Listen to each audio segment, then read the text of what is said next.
Welcome, everybody, to Race Chat Live. Chris, did you get your audio issues worked out for once? Holy smokes! I hear you guys. Holy crap, he did it! Hold on. There he goes again. Oh, y'all been waiting on that for 2 weeks, hadn't you? Oh, what an opening we got. Oh, my Lord. Oh. Wow. All right, anyways, welcome to Race Chat Live here on Fan for Racing Radio. We did do a show last week. It was on the 110 Nation Facebook page. It was originally a unscripted 1 hour show that ended up being an unscripted nearly 2 hour show. Imagine that. But yeah, we're back here on Fan for Racing Radio, joined by Chris Creighton and Mr. CJ Sports over here. He's back with us. Boy, what a race at Nashville. Good Lord. I think the high horsepower package, the next gen car, like, we had a photo finish for the stage win. Get out of here. That is crazy. We got other news as well, some silly season news that Chris absolutely adores and loves, like the palm of his hand or whatever. I'm not surprised he has handwritten notes, all over his hand, down his arm, and whatever of what's going on. Oh my God, he's got a paper! Get out of here! Oh, good Lord. Of course, other news as well that came out in terms of yesterday and today, also over the weekend. But yeah, big takeaways from Nashville. Where do we start? We'll go over the Cup Series first. Chris, take it away. Yeah, man, what an awesome race, dude. I mean, first of all, expectations on concrete racetracks in the past have not been all that substantive. I think that whatever they're putting on the racetrack, they did it at Dover. It worked again at Nashville. We had tire fall-offs. We had strategies. We had unsuspected stage finish winners. AJ Allmendinger won a stage. We had comers and goers. We had Ty Dillon running good. We had Cody Ware with a top 22 finish. We had Rex. In turn 2. My God, you nearly sound like Jeff Burton for a minute there. No, I was trying for my Dale Jr. I was trying for him. Yeah. Is it even though Jeff Burton ain't on the Prime cast? Thank God. Well, yeah, Prime knew what they were doing by separating him and Dale Jr. You could hardly tell their voices apart anyway.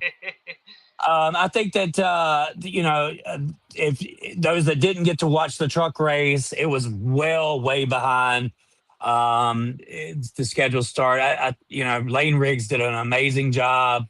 I forget who he beat out, but it was somebody fast, and he got around. Maybe Rajah Caruth, I think it was. Rajah? Yeah, it was Rajah. I think it was. Yeah, it was. He ran him down. And I've been on such a big O'Reilly Auto Parts Racing Series fan, whatever the hell it's called. But I'll be honest with you, this was the first week that I really was just like, are you serious? Like, how many freaking races is Junior Motorsports going to win? Is this just not turned into the Junior Motorsports Series?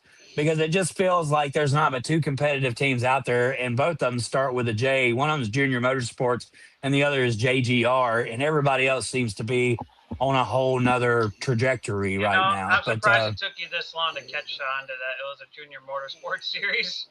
I mean, look, I'm late to the party. I'm a fan, and I think that those sometimes, your fan goggles kind of cover up the truth. And I think after this week, I was really expecting Jesse Love to run really well and possibly pick up, a win. But man, it's just kind of the same song, second verse with Junior Motorsports and their continued dominance right now. It's just, I just I'm kind of to the point to where I think I'm a little bit sick of it. But the Cup race, I understand that it was a late start.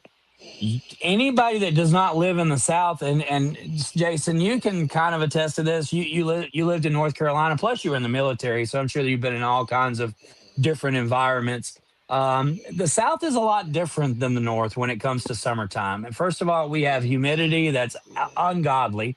A lot of that comes from the Gulf. Just as it is up north, I think Mr. CJ Sports. I'm sure you deal with a little humidity coming off of the lake effect up in the Ohio area. But the heat and the humidity together is really it's a killer. And anytime I, you can get up to 90 degrees with 80 plus percent humidity, it's almost it's death defying. And so you're gonna if you're racing in Nashville in the summertime or past May 31st, I think that it's almost important that you do a night race so that you can have the fans turn out. Obviously, the fans loved it. It was another sold out race. Mr. CJ Sports, I heard you key up there. I don't want to. I want to bring you on. I got a few things, and oddly enough, it's not so much about the weekend's race because I missed all of the action. Um, but yes, I do agree with the South and the temperature. Oddly enough, I don't really consider. I know that people consider Tennessee the South. I don't know why. I just don't consider Tennessee the South. But I get your point. People ask me all the time, why did you move back to Ohio? You lived in North Carolina. I tell people all the time, I can always put enough on in Ohio. You can't take enough off down south. That humidity, that heat is something else. My wife's going down to Florida. They leave 3 o'clock in the morning tomorrow morning. They're going to be gone for about 10 or 12 days. I couldn't leave work and the lawn care stuff, so I'm stuck here in Ohio. The humidity to me is not as big of a deal here as it was in North Carolina. But the reason I was raising my hand is I wanted to reply back to one of our listeners out there, put in a comment that I didn't look impressed. It's not so much that I didn't look impressed. I am absolutely positively slam wore out 50 hours of the regular job and 50 hours plus of the lawn care.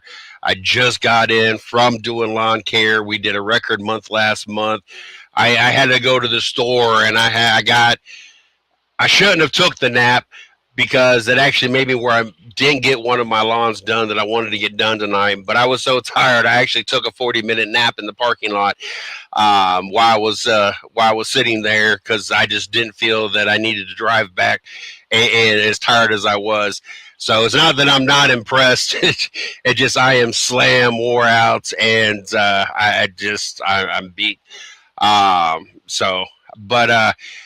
did see that Riggs beat Raja. I did see the highlight.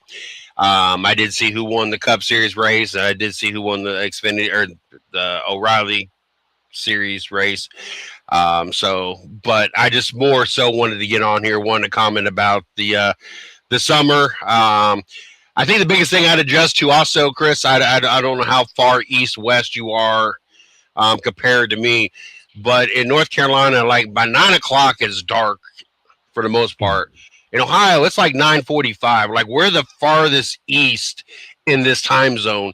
So like it's 9:40. Like I remember coming home while I was still in the military and we had plans and I'm like, we got until dark. We'll worry about it at that point. Not thinking that it stayed lighter almost an hour later, which made me late for the plans we had for the night.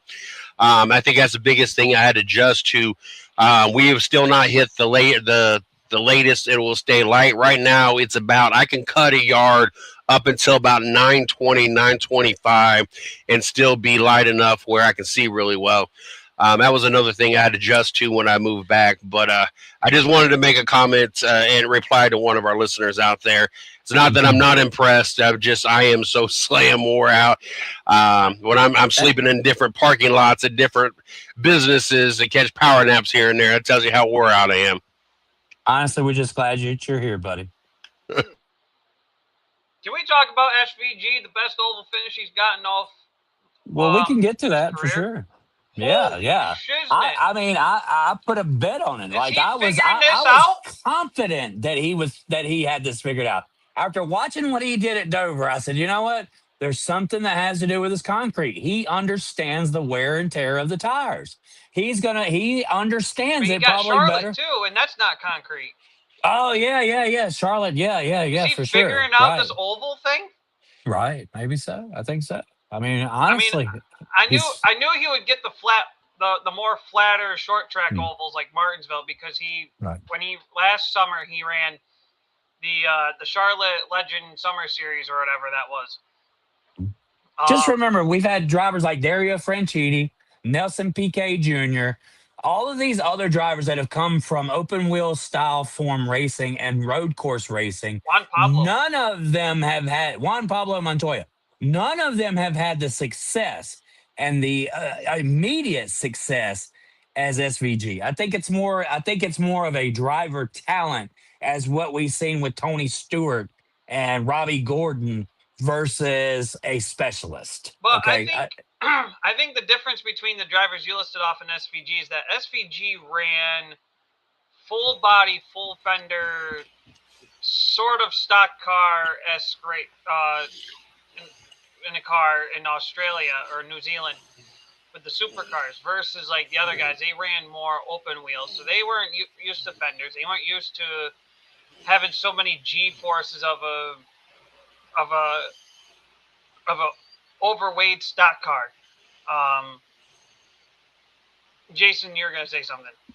I was going to say, he brought up Robbie Gordon. It was off the wall, but he brought up Robbie Gordon. Did Robbie Gordon ever win a race? You're muted. As a matter of fact, he won the New Hampshire race that was delayed because of 9/11. So I know that he won. Okay. He won that race, right? You just brought his name up, and I was like, damn, did he ever win a race? Yeah.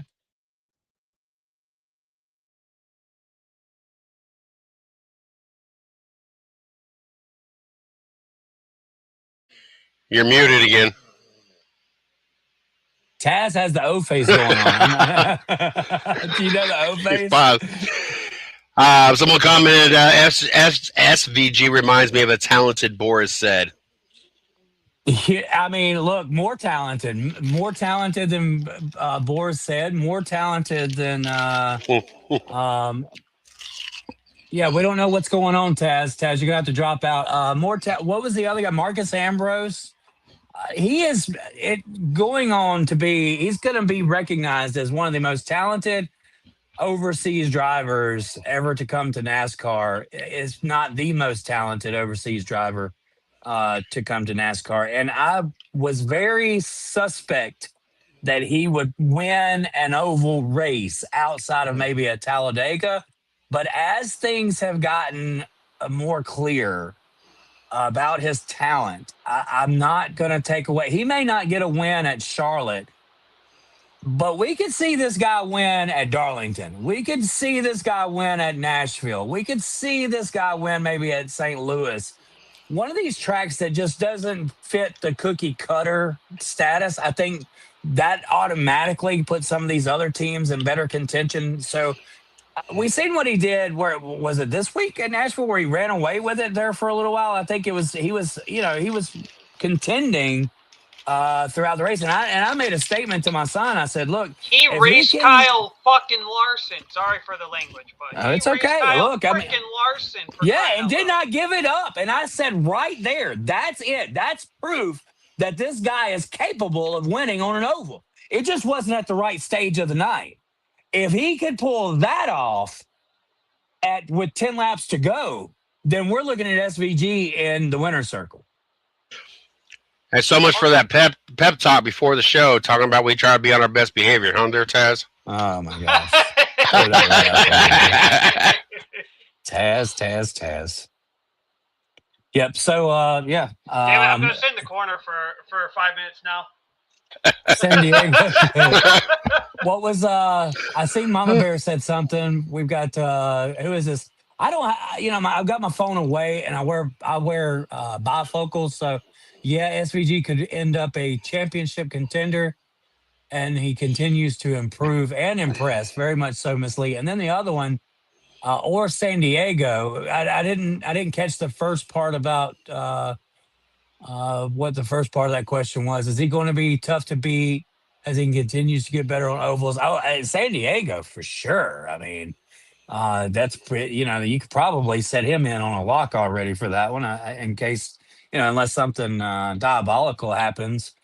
Speaking of diabolical, Trackhouse definitely suffered some of that this past weekend, but Oh I think yeah. that's I'm starting to later think on. SVG's their flagship driver for Well, real this time. obviously, if he was running a different brake package, a different brake combo, then either one, somebody was Boy, well aware of what was going to happen, or I two.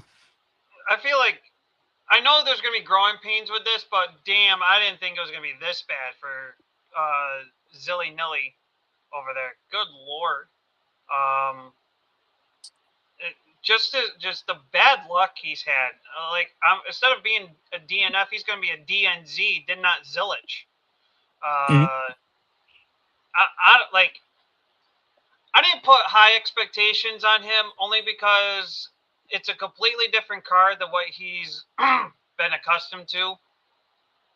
I mean, I understand with like late models, Arca and O'Reilly, they're all different cars for the most part, but there's obviously some similarities going through all that.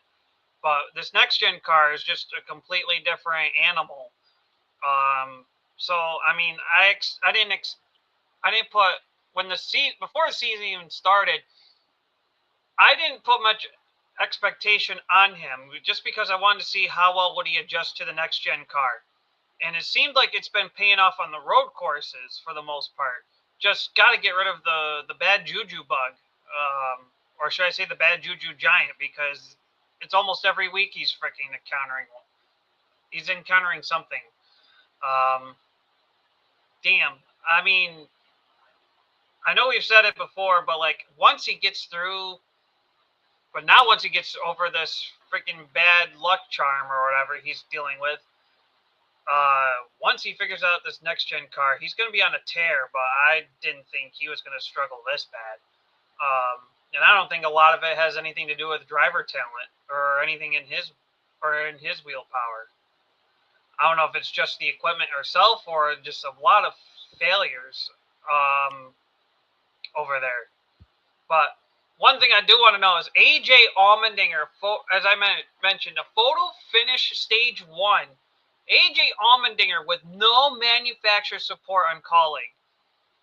Yes, they run Chevy cars, but as we've said, and Bob Pockers confirmed it earlier today too, Colleague Racing in the Cup Series has no manufacturer backing. Chevy's not helping them at all because of the whole Ram deal with the trucks, and looks like Colleague, and if Dodge does go into Cup Series next year, I know they said they were going to try next year, even though it could be a little rushed, depending on how things go. It could be as late as 2028, but it's going to look like Colleague could make that switch over in the Cup side. And boy, Colleague, and I'm going to say Dinger himself, because Ty Dillon's just not doing anything in that 10 car. I don't know if it's just him. I guess you could say kind of washed up, or what's going on over there. But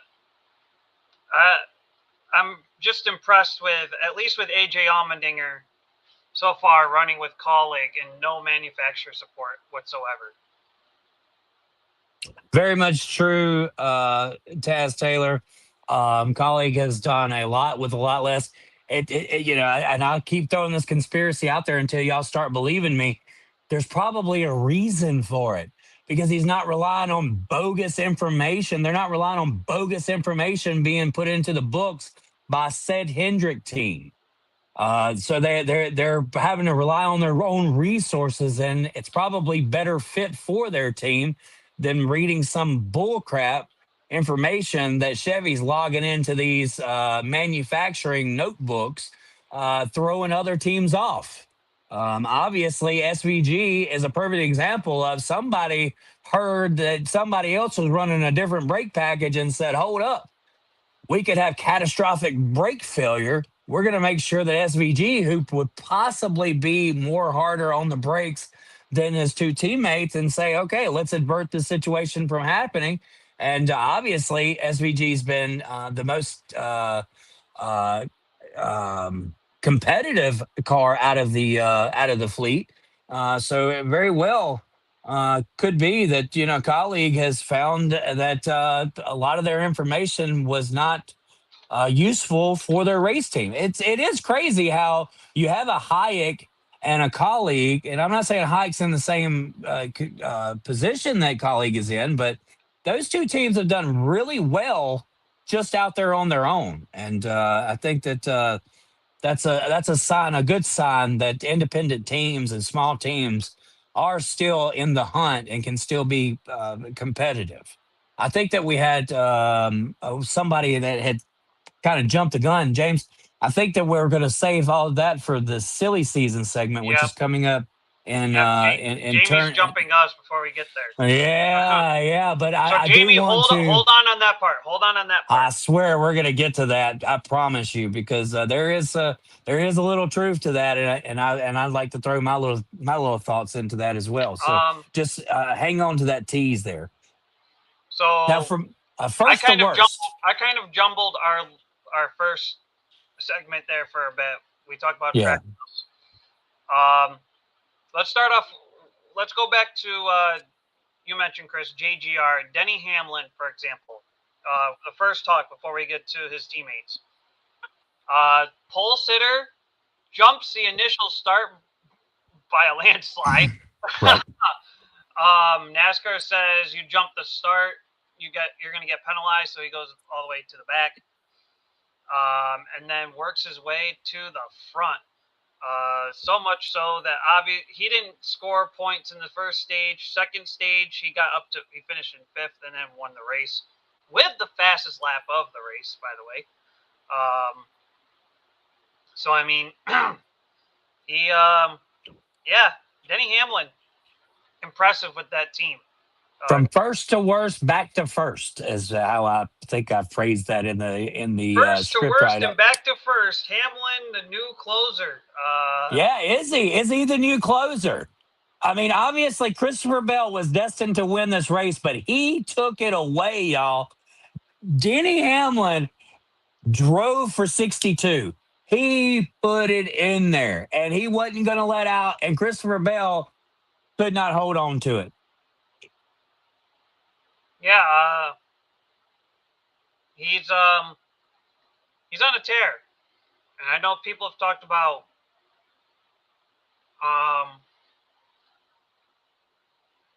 18 wins since he's turned 40 years old. 18 wins since he turned 40 years old. I know there have been talks with him in terms of the all-time Cup wins, how he's catching his old former teammate. Rest in peace, Kyle Busch. But I know there's fans out there that are hating on it. But there are fans that are kind of like, well, it is what it is. Hamlin, at this point, he's like, look, I'm out there chasing wins, but you have to take them when you get them. And he rephrased good old Kyle Busch saying in the post press conference, you never know when the last one's going to be, so you got to take them when you got them. And he sure as hell freaking did it. He's man, the fact that we don't know his status after 2027.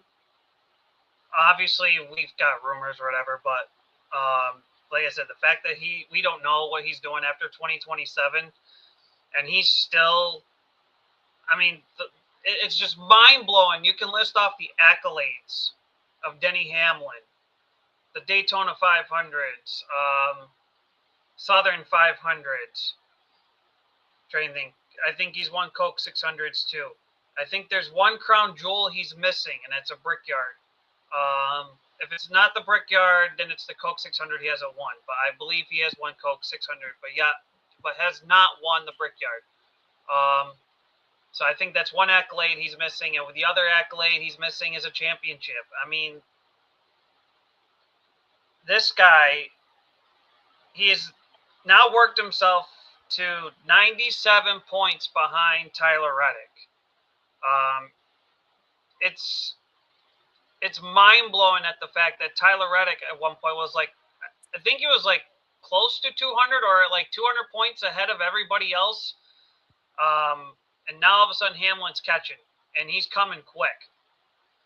Seven crown jewel events, Taz Taylor. 3 Daytona 500s, 3 Southern 500s, 1 Coca-Cola 600, the Brickyard 400, and the championship are the 2 that he has not won yet. Yeah, so I mean, Hamlin is just, it's incredible. Hall of Famer. Yeah, first ballot, easy, whether he gets the championship or not. But you know, it's kind of like this Myles Garrett trade. Like, Myles Garrett is definitely a future Hall of Famer. This is more like icing on the cake to go to the Rams. And I think that winning a championship for Denny is just icing on the cake for a storied career. Mr. CJ Sports, what do you think about that? I know you're a big Browns fan. Well, I was all fine with everything until I heard the player coming from the Rams wasn't happy that he got traded. I feel that, you know, we probably got the best out of Myles Garrett, and that's what I'm going to hope on, and that this player from LA and the draft picks will help us do something. But back to the Denny Hamlin conversation. Is the JGR money that good? Like, enlighten me, because why, if your team is competitive, you're winning, you what, Reddick's got what, 5 wins, 4 wins, something ridiculous. 5. And your team is competitive. You're paying somebody to fill one of your cars instead of you driving it. You're going to have sponsors. Your sponsors are going with you. Is the JGR money that good that you're not willing to cut that contract off and then not have to pay someone else and you be the third driver on your team? Enlighten me what I'm missing here. I think it's a little bit of, he has this strong bond. He has this big commitment to Joe Gibbs, which is why he's staying. And I think he probably sees it as, why take a seat from a driver? What, Hurst that ain't doing nothing? For example, hold on, don't jump the gun, damn it.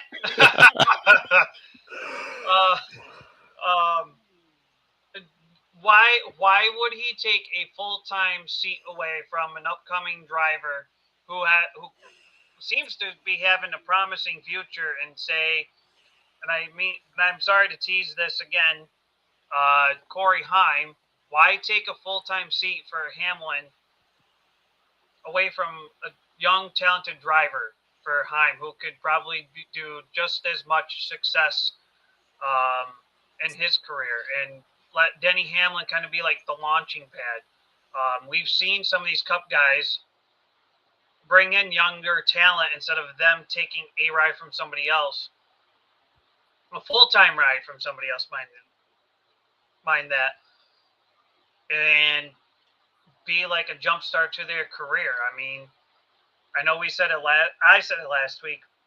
There's 10 active Cup Series drivers that Kyle brought into his race team, and now they're up in the Cup Series. Brad Keselowski, I believe, has a number of those guys too. Yeah, but Kyle wasn't driving for other truck teams when he had a truck team. He drove for his own truck team. So I get your point, but I don't know. You're just like you're spending millions when you could save those millions and just pay yourself on top of your sponsors, or not even pay yourself because your sponsorship's ridiculous anyway. I don't know. I just don't. Unless he's planning on retiring in the next couple years, and then I can understand it, because then you are taking a ride. But if you plan on driving any significant amount of years, then why do it for someone else? Why not continue building your brand and being with your team versus having to be a team player for one team and then an owner for another? I don't know. I don't get it. James has an interesting point here. Maybe he's using information he's learning from JGR and being able to filter that to his own race team. Data free from JGR. Yeah, Another yeah, person that's a allegedly good. dry I love it. stealing. I love it, man. You're my guy. Lee, you're my guy. Well, Oh, maybe in the tunes of 21 to 30 million dollars could be the reason why. That's what I'm saying. His 31 JGR money. That's why I asked. 30 million. That's he's why I asked if JGR money was that good. Now I understand why JGR's money's that good. Okay, and then you think about his payroll. Like they're paying Tyler Reddick, who's won the first 5 out of 12 races. They're paying him $7 million. Like that's his contract. So literally, we're no telling what cheap contract Bubba Wallace is under, and who even cares if Riley Herbst was getting paid. So I mean, I mean, it's No, Denny's contract He's getting paid in itself. 11 herbs and spices. Obviously, the checks aren't cashing, or else his ass wouldn't be leaving the team at the end of the year. So, and that's actually been announced already. So, yeah, I mean, what he's got invested in Corey Heim, Bubba Wallace, and Tyler Reddick, I'm sure Denny's still clearing $10 million. Denny is using the Dale Earnhardt playbook. Work for someone else while you build your brand. Well, of course, that was where the engine department come from, where DI Dale engines. Earnhardt did the same thing. Yeah, and used what he was able to get from Robert G and some of the other guys and put it together. Nobody really knows the fact, unless you've watched Steve Park's interview, where Steve was basically brought onto the team. He was a front end guy. He had some front end geometry that he was really good at, and that's what landed him a seat at DI. DI originally wanted to hire Robbie Gordon as their full-time driver, and Steve just brought something special, and Dale gave him a shot, and the rest is history. Steve Park had a lot to do with the beginnings of DEI, and the engine department and all that they learned from Richard Childress. I'm sure a lot of that information was shared as well. Now, these days these guys don't mess with engines because it all comes from TRD, but there's definitely other parts and pieces that Denny's been able to piece together. Look how quick he signed on to his own pit crew teams because he wanted to make his team competitively better. And if y'all watch Kosen Hocevar and his team step on their own all night long, Sunday night, you would know exactly what I'm talking about. The poor kid would come in with a running eighth or ninth, and then he would have a 15-second pit stop. I mean, I think 3 pit stops I know where there was mistakes made. So Denny Hamlin sees that. He's able to make his team better from that. He's using his funds that he's making from contracts to help boost 2311. And why would you go? Does anybody here think that Brad Keselowski is making a lot of money to own a team? No, it's a reinvestment program. So of course, when them But my whole point is you're paying someone else to do what you could be doing for yourself, I guess. I mean, for free, right?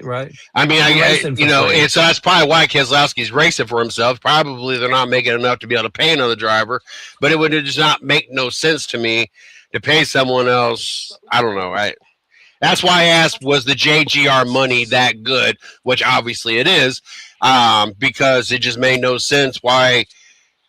If you're making this amount, but you're spending that amount, why not just save that amount and you drive yourself? But obviously the JGR money is good enough to help cover basically all your drivers, so it makes sense. Right. But not that they're hurting for money. I mean, their owner is one of only 3 billionaires in NASCAR. So I think, Hendrick, Penske, and maybe JGR is a billionaire. I'm not sure, but I do know that Michael Jordan is. So on to the next endeavor Chris, there. You're gonna have to elaborate these next two. Okay. I must have somehow missed this one. Keselowski and Austin Dillon. Oh, so Bell just missed, right? We know that. He didn't. I think we kind of hit that. But the Austin and Brett Keselowski incident, basically, there was a record earlier in the day, and I think it had basically Austin Dillon didn't feel like Brett Keselowski gave him any room or whatever, maybe kind of shit raced him or something to that effect.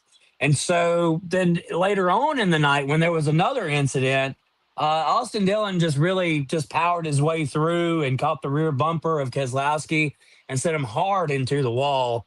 And basically, TJ Majors come over the radio and said he punted us. He wrecked us on purpose.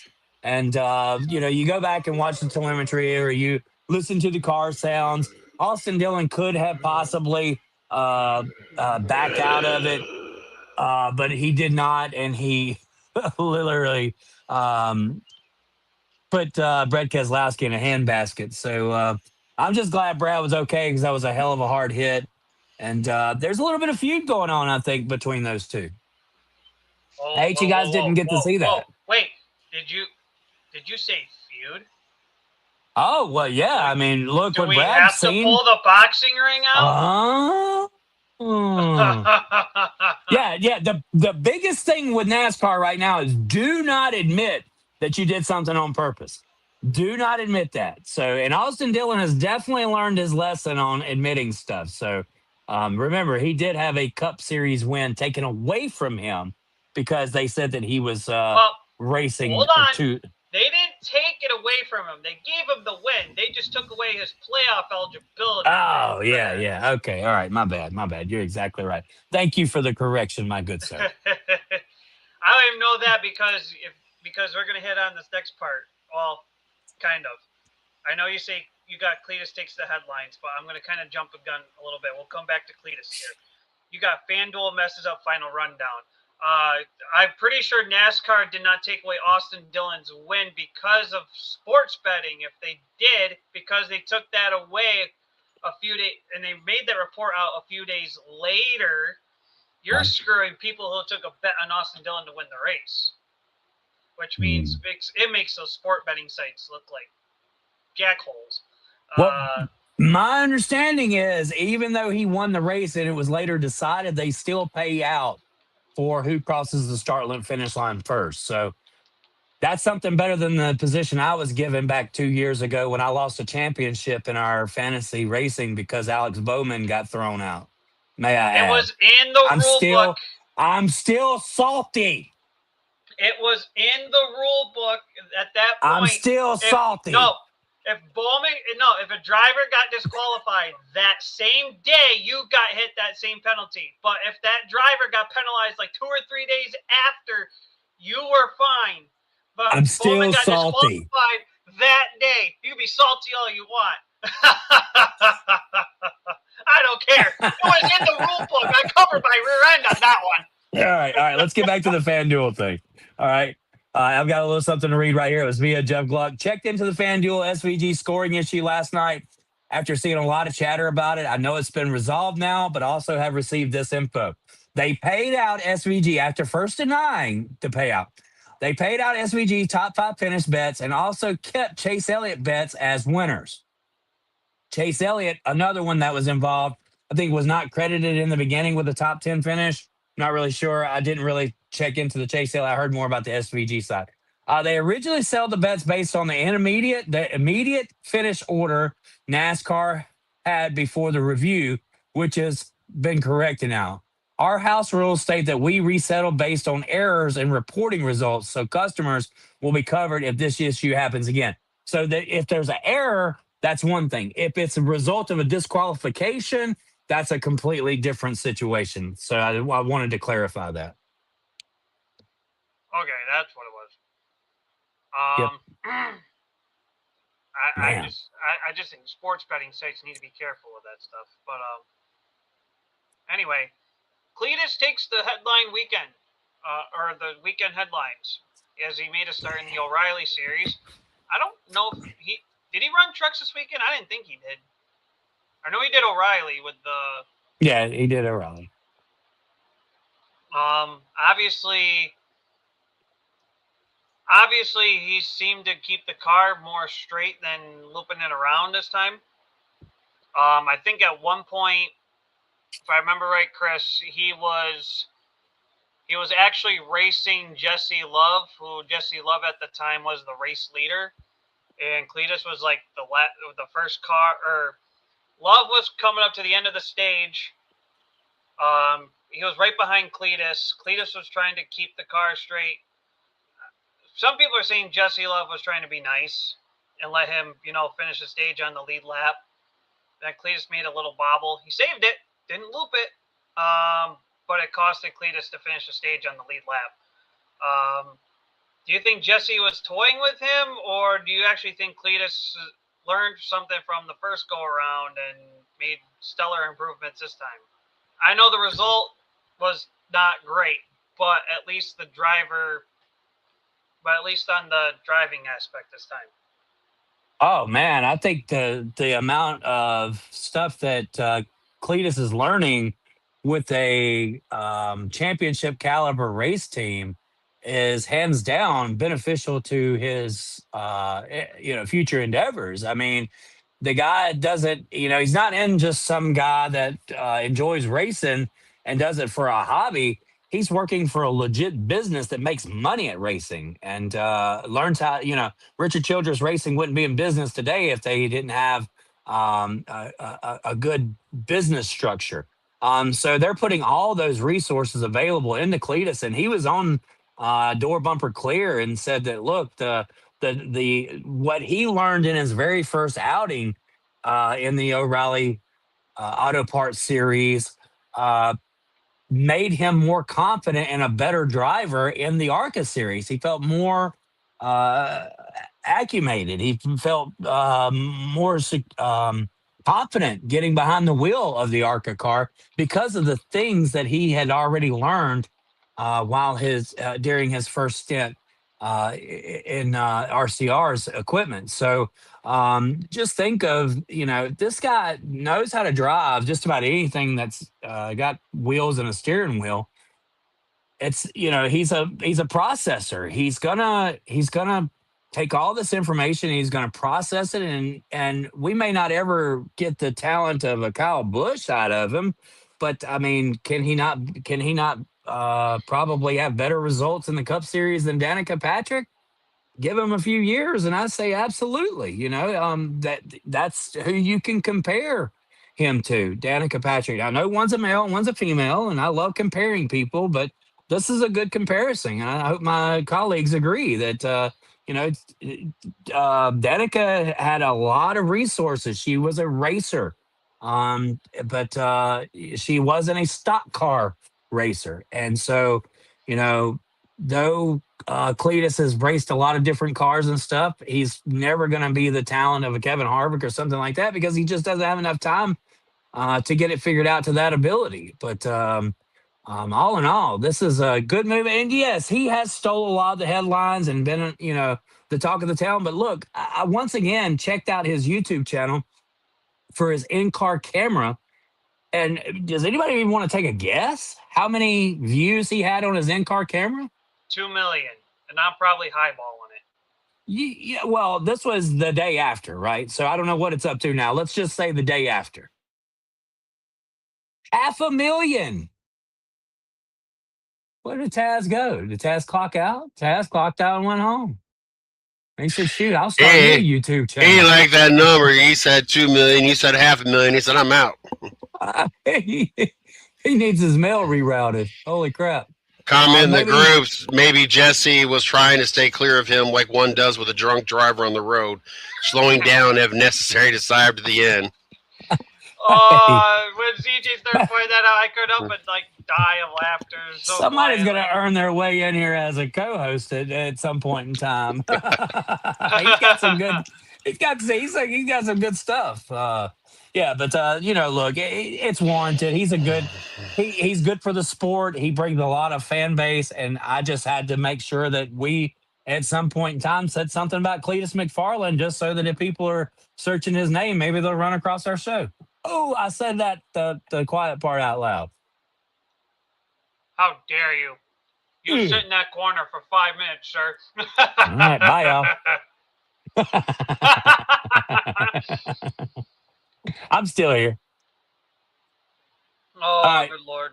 So Trackhouse, I think that's the next one, Taz. We gotta hurry. We kind of hit that one a bit. Well, I don't know. Did we really? I mean, Trackhouse. We talked about SVG. We talked about Zillage blowing up the rotor. Yeah, let's talk about Zillage real quick. Like, is he a disappointment? Is he a bust? Look, we've got some news coming out about Corey Heim in the next segment. what better way to kind of transition to the next segment in between our stat of the day? And if you guys got any stat of the days, y'all let me know.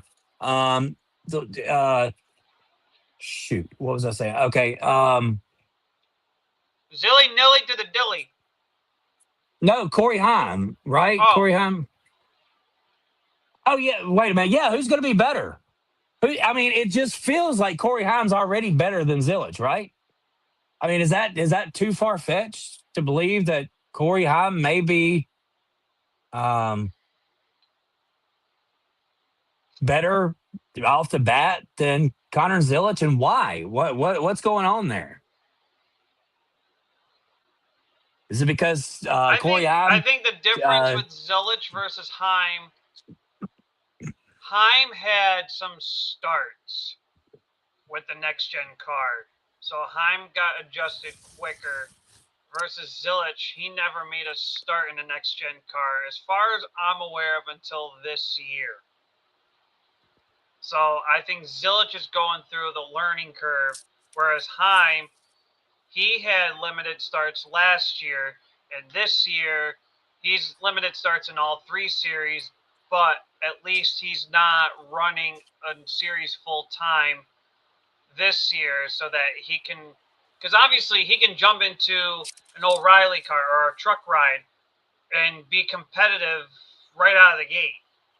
As far as Cup, like now that it's officially out there for the public, that he's going to be taking over the 35 next year full time.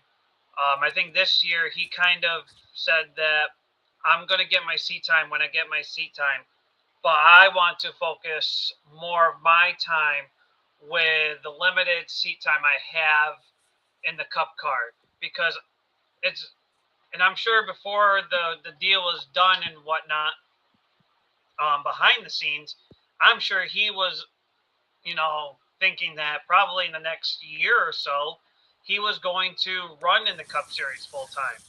So he probably said this year, I'm going to put my focus more so into Cup.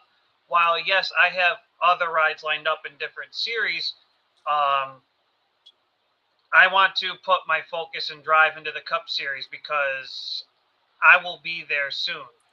And I think I don't think Zilich had a start in the next gen car before this year. If he did, it was probably like 1 or 2. It was a couple of road course races I know of. Okay, but I mean, anything else? He didn't.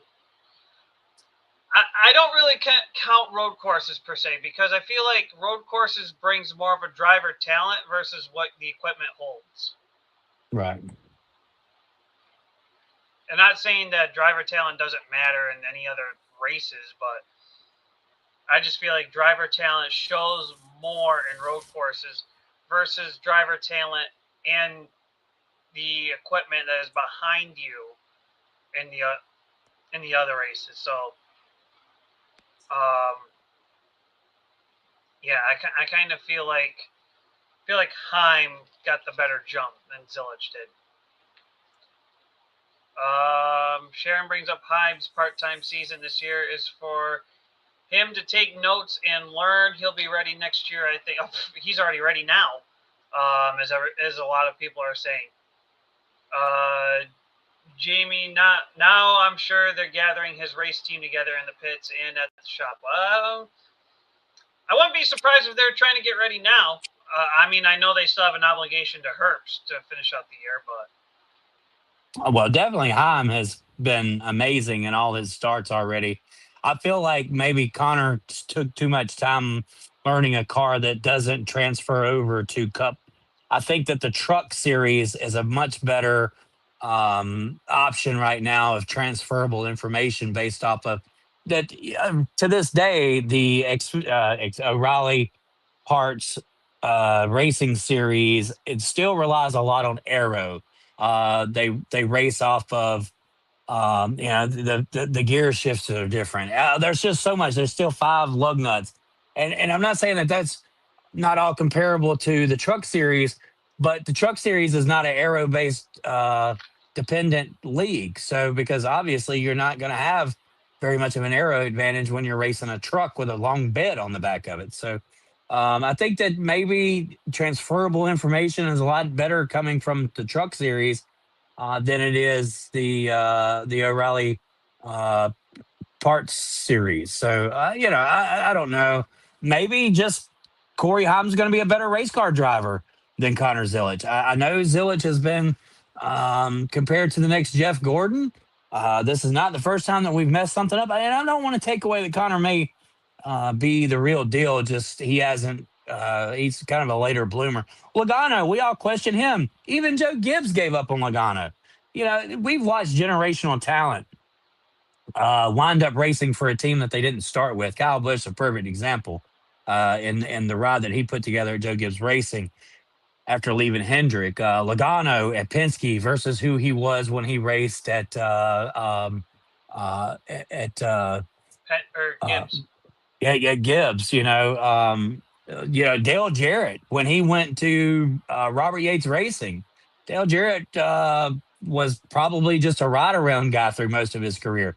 Michael Waltrip when he went to DEI, right? Yeah. I mean, Dale won a couple of races, but Jarrett didn't do much in Gibbs, and then he went to Robert Yates. He at least won a championship. Right, he won 2 championships at Jarrett Robert Yates, 96 and 2000, wasn't it? No, he only won 1. Bobby Labonte was the 2000 champion. Oh, okay, all right. Thank you for that. But yeah, so it's 7:00. Guess we can go on to the stat of the day. Any other last thoughts on Zilic versus Corey Haim? CJ, do you have any comments to that? He got a big fat no. No. He got a big fat no. I don't know what another example is. Dale Jr. Said Dale Jr. is another example. Well, Dale kind of went the opposite way, right? He was nowhere near as good with Hendrick as what he was for DEI. It did. Changing teams didn't really help him, and a lot of that I think was confidence. I think it changed in terms of popularity, maybe. Yeah. Well, and let's be honest, Dale Jr. Now that we understand his character a little bit more in his older age than what we did before, he had to have been intimidated by Jimmy Johnson and Jeff Gordon when he first come over to Hendrick, especially after not performing right away, right? Because all expectations were he was going to come over and win the Daytona 500 and win 15 races and go on and win 7 championships because he was going to Hendrick Motorsports. And I think that when you surround yourself with generational talent, as in Jimmy Johnson and Jeff Gordon, you find out, as Chase Elliott has, that you may not be the big head on the block. There's better race car drivers that are within your own organization, not just within the Cup Series. So that had to have been a humbling experience for Dale Jr. All right, so I think that'll wrap up our green flag headlines. Let's head on over to Chris. You want to take us away with stat of the day. Stat of the day. Here comes that what? Stat of the day. Bop. Oh, you muted himself, you sucker. I'm still waiting on it. Bop, bop, bop. Yeah. All right. Typically we kind of keep names with what we've already talked about, but this one's a little bit further out there. Ty Gibbs, and I think this is going to surprise a lot of people. Ty Gibbs has an average finish of 6.75 in his 4 Michigan starts in the Cup Series. This is the best average finish all time at Michigan for drivers with at least 4 starts.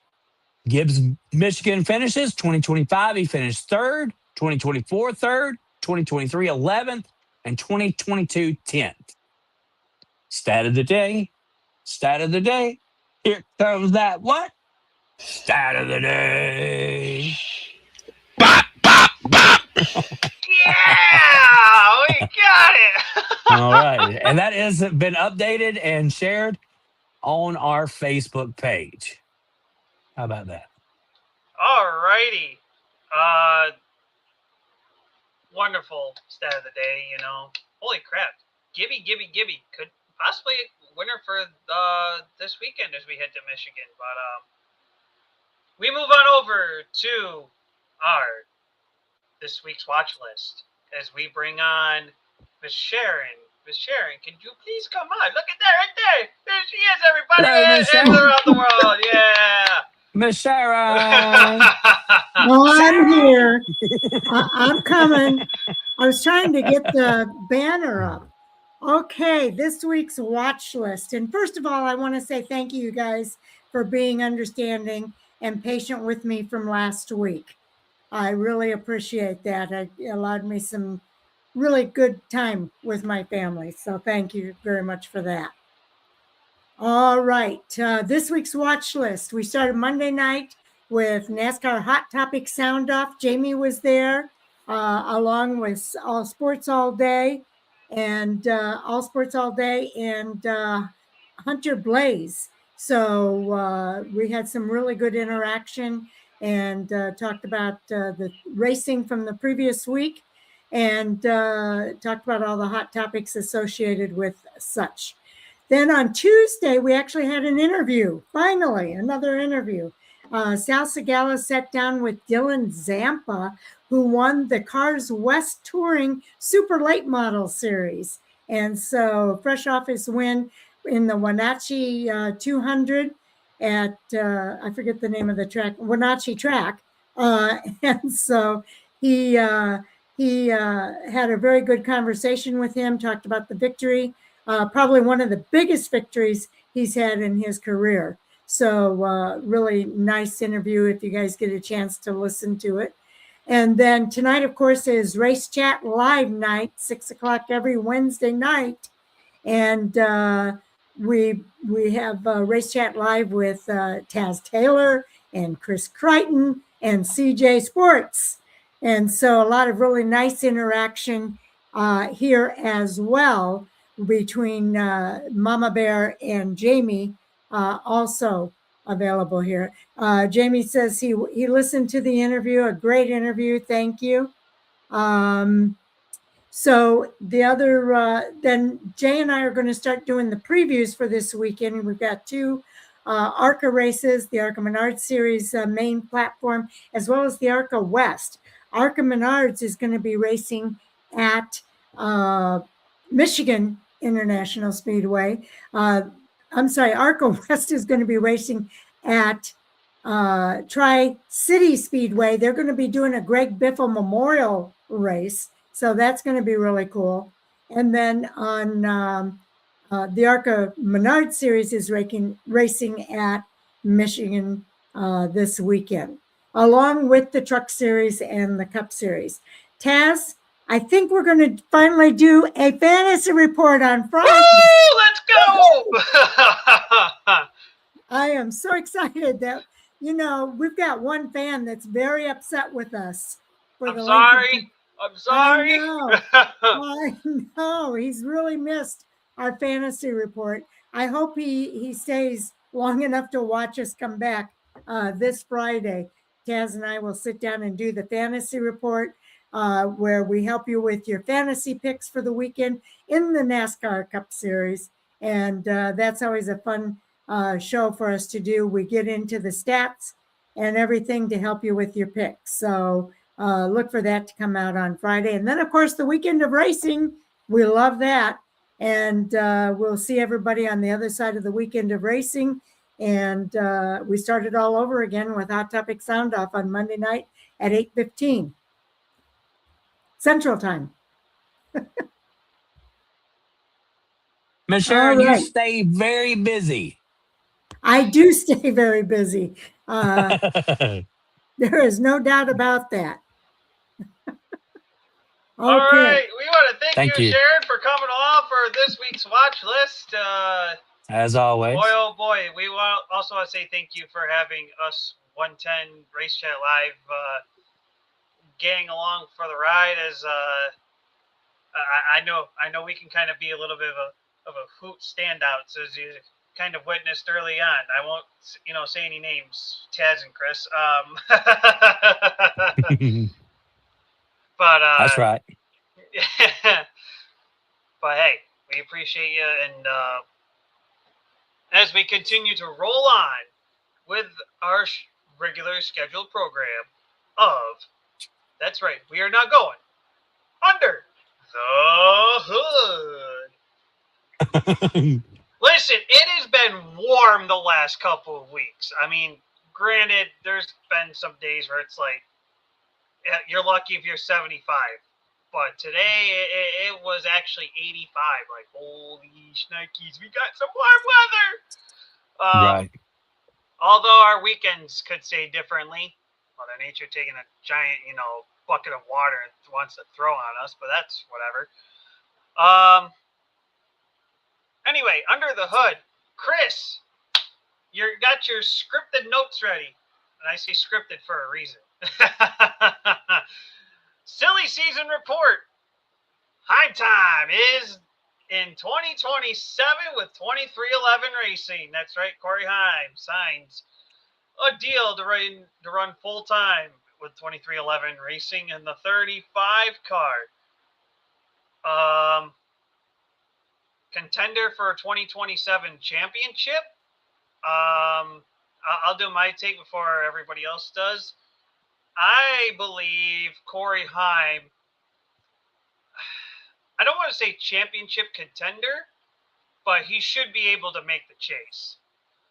I mean, the fact that he's taking a part-time ride and actually, competing and outdoing the 35 for the majority of these races when he is running is, it says something about Corey Heim. And the fact that Corey Heim can put his butt in a car, whatever series it is, and go actually legit compete, says the talent he's got. So I think Heim will at least be a chase contender. I don't want to put championship contender just yet. So I would beg to differ. I think that he's in the right equipment. This is a multi-generational talent that we only see every now and then. Heim had no problems being the most dominant driver in the truck series. I do understand that we are talking about the Cup series, but he is with a team that is built for success, and he's already proven that. I think comparable to stats, he's definitely off to a better start than Jeff Gordon was in his career. Outside of Trevor Bayne, who and Jamie McMurray, who won in their first or second start. I think second start for both of those guys. He's he's obviously steps ahead of even those that he's going to be competing with or against next year, like Connor Zillich, like what we talked about earlier. I think that he's a perfect fit. I can't wait to see what his number is. I know that there's some questioning about whether or not he's going to take over the 35, he's going to stay in the 6-7, or if he's going to be in a different car. I think that when you have the numbers aligned up the way that they are, 23, 45, and 6-7, I think that's 2, 3, 4, 5, 6, 7. I love that. I think that's good numbers. I like it when the teams sequence their numbers like that. So hopefully, my biggest concern is actually what number he's going to be, not if he's going to come out and contend for championships. I already know he's going to come out and win races.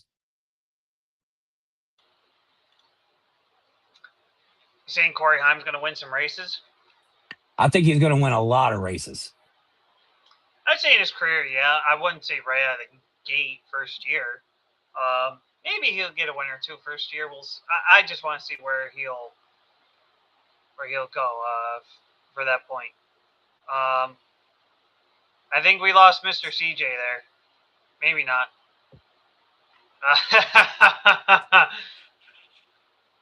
As Jamie calls you out again. CJ checked out. Poor guy dreaming of a Hamlin championship. No, he's thinking about Hocevar championship now.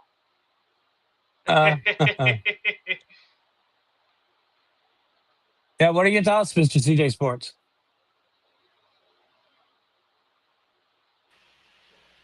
I'll be 100% honest. just went into space there. I missed. We're talking about Corey Haim and whether or not he's going to challenge for a championship. Obviously, Denny Hamlin thinks so. They think they found the right guy. A lot of us question the Tyler Reddick movement as early as it was, but he's been a generational talent. We've gotten more out of Bubba Wallace than anybody else has ever gotten. Is Corey Haim given the script for success?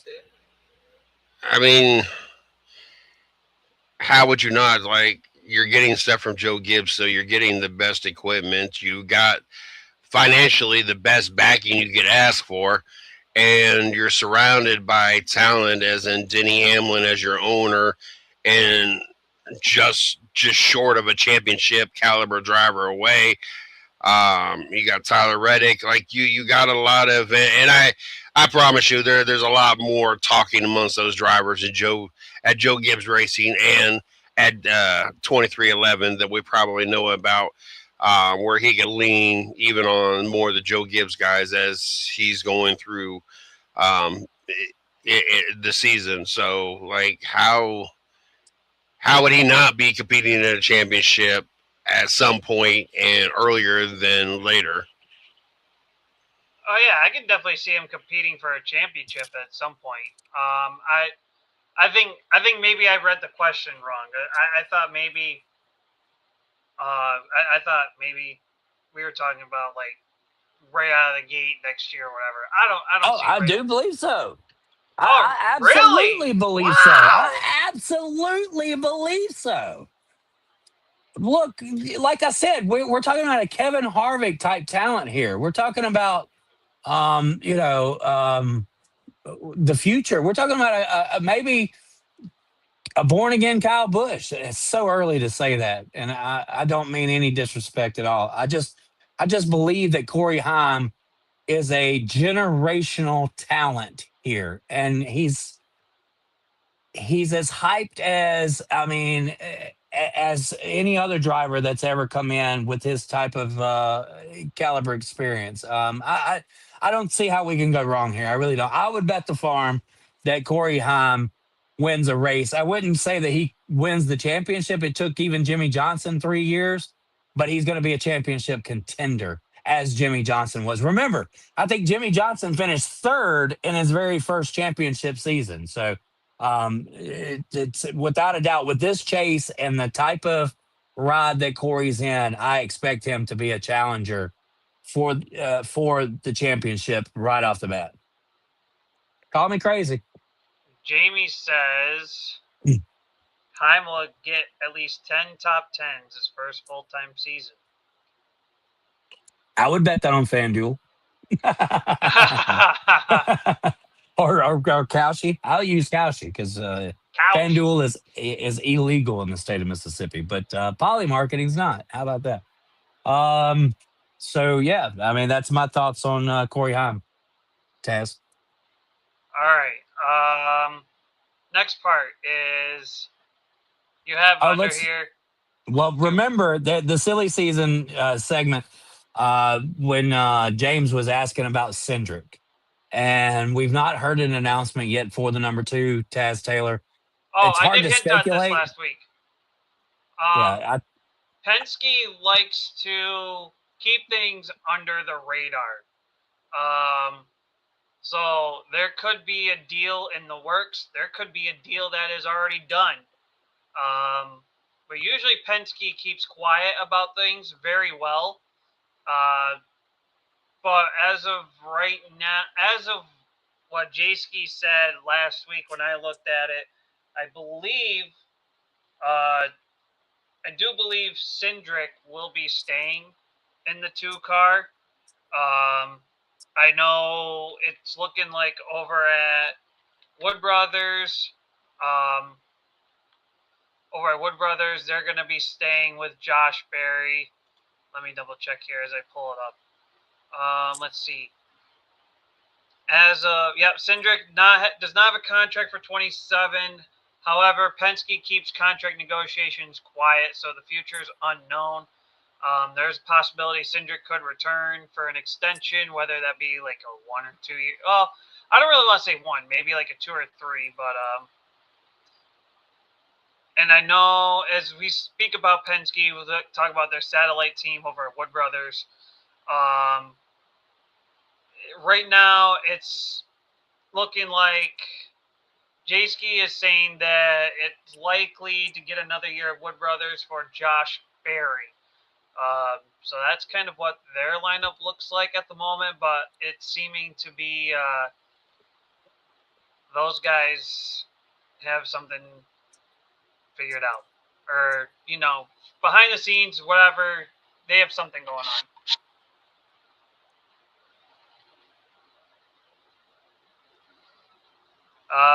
Any other reports on the silly season? No.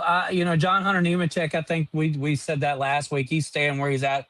Riley Herbst keeps getting connected to the Legacy Motor Club. Legacy Motor Club just announced that they have several investors coming in. I think a group of maybe 27 artists that are going to be involved with their organization, including Darius Rucker was the first name released. So if they would perform better and get more wins, they wouldn't have to keep getting money from other people. I'm just saying. Well, at the same time, they've been running pretty well here the last few races. Eric Jones has kind of turned up the wick on that, and John Hunter Nemechek, you get what you get with him. He says because he's a conservative race car driver, he's going to try to take care of the equipment. I think he understands the assignment. Let's jump over to the fact that you keep hearing that Chris Buescher could be a candidate for Penske or could be a candidate for, I think, what do they say, Toyota or something? So Toyota, there's a Toyota team and a Ford team that are both interested in Chris Buescher. It's really easy to put together the Ford team that it would be. It would be, of course, Penske. The Toyota team, kind of you have to figure it out. I'm not really sure if there's room for him at JGR or what, but I do see. I keep hearing the name Josh Berry to the 2 cars, so I don't know. We'll have to see. I'd also heard that Corey. Jamie's saying he heard Priest may get the 2-seat. Problem with that is the Kroger deal. I know Priest had Kroger with JTG, and I know that they kind of followed him a little later than I expected, but they followed him over to RFK, and I know RFK has a good partnership, good deal with Kroger. So I think Priest could be staying with the 60 because of that. In terms of the new charter seat at Legacy, it's looking right now. The rumor mill is pointing towards Riley Herbst. Jamie, I know you're thinking Sawalich, but right now the rumor mill is pointing towards Riley Herbst at the moment. I know Johnson has made comments on Jesse Love. And we all thought Jesse Love would go over to RCR or would stay with RCR, move up the ladder. That's not the case, as we can tell that Austin Hill been running the Cup car the last couple weeks. And I think he's scheduled to run it again this weekend too. So it's looking like RCR is going to be – it's looking like RCR is going to bring Austin Hill up. Jesse Love will either stay put or find another ride. And if he finds another ride, Jimmy Johnson, you may have your guy ready to go. I think the hottest seat right now, and the big question is the 8 car, and if RCR were to bring in Austin Cindric. 33. Yeah, the 33 machine. Thank you. Austin Cindric would be a great fit there if he's out at Penske. Actually, Austin's turned up the wick as well. He's I think he's got a couple of top 10 finishes in the last 3 races. But the 2 car, like you could put Eric Jones in that seat, I think, and that would be a big win for Penske. There's several drivers out there that are not in top tier equipment that could do really well and probably way better than Austin Cindric has done in that house car. I mean, that's the Penske house car, the 2 car. That's the car that Rusty Wallace made famous. So I think that it's very important for both RCR and Penske to put a very talented race car driver in each of those rides. Austin Cindric would have to take a step down, of course, if he were to go to RCR. But I still feel like what that organization has, it may be a really good fit for a driver like Austin Cindric. Eric Jones, I still feel like would be a great fit for the 2-car over at Penske.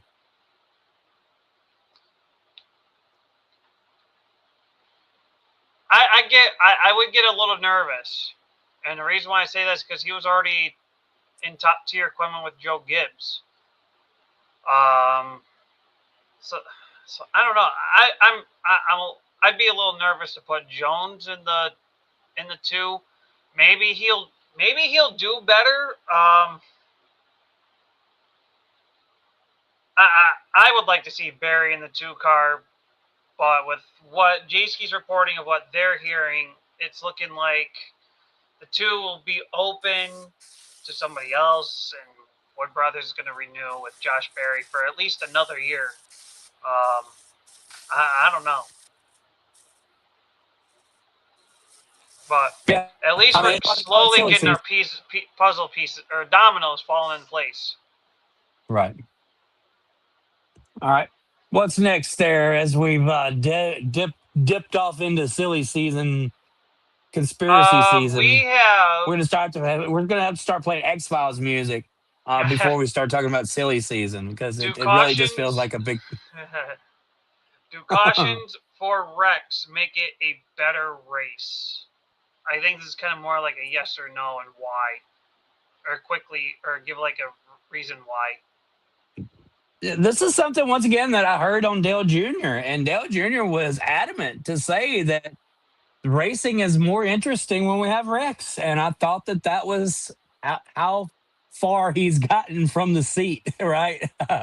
He's actually becoming a race fan now. That's awesome. Like, you go from driver to commentator and podcaster. Now we're back with the evolution of a race fan. Now we're back to being a race fan where it all started. And he likes the wrecks. And I think that wrecks do. Words of Darrell Walter, cautions breed cautions. It makes the race.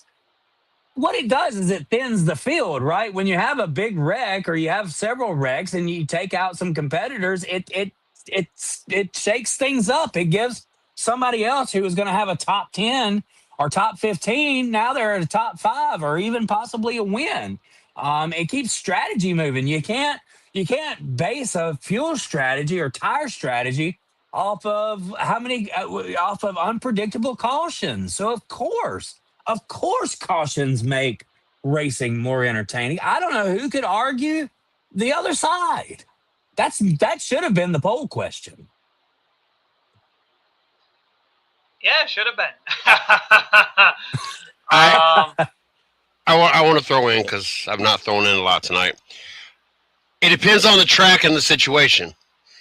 Like, all 3 of us sat here and watched a truck race. I can't remember how long ago it was, where it was probably the best 20 laps of racing we had ever watched. And unfortunately, in the middle of it, there was a caution that broke up that great action that even those in the booth talked about as the best race they have watched. It was when Hocevar and Kyle Busch in the truck race, and they were out front. Talladega and Daytona, there are times where we are getting that last 10, 15 laps, and we are 3 wide, and it is crazy. And the last thing you want is a caution. I agree with you, Chris. A lot of times, yes, we need that caution. We need that break. We need the field to catch up. We need cars to make adjustments so that as the race goes, it gets better, because there are times, there are 1 or 2 that have got it figured out, and the rest of the field doesn't, and it is very boring until the rest of the field gets it figured out. I have been to the Coca-Cola 600. I have watched Truex lead almost every single lap.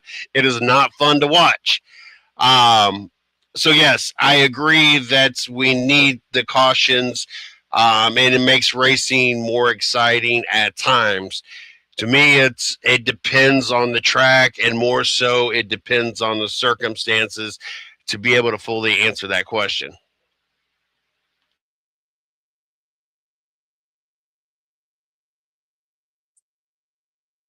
Oh, Taz, where did Taz go? Sorry, I was I was reading the poll question. Um, so cautions for Rex shakes things up, while stage cautions put the fire out in competitors' burning desire to compete.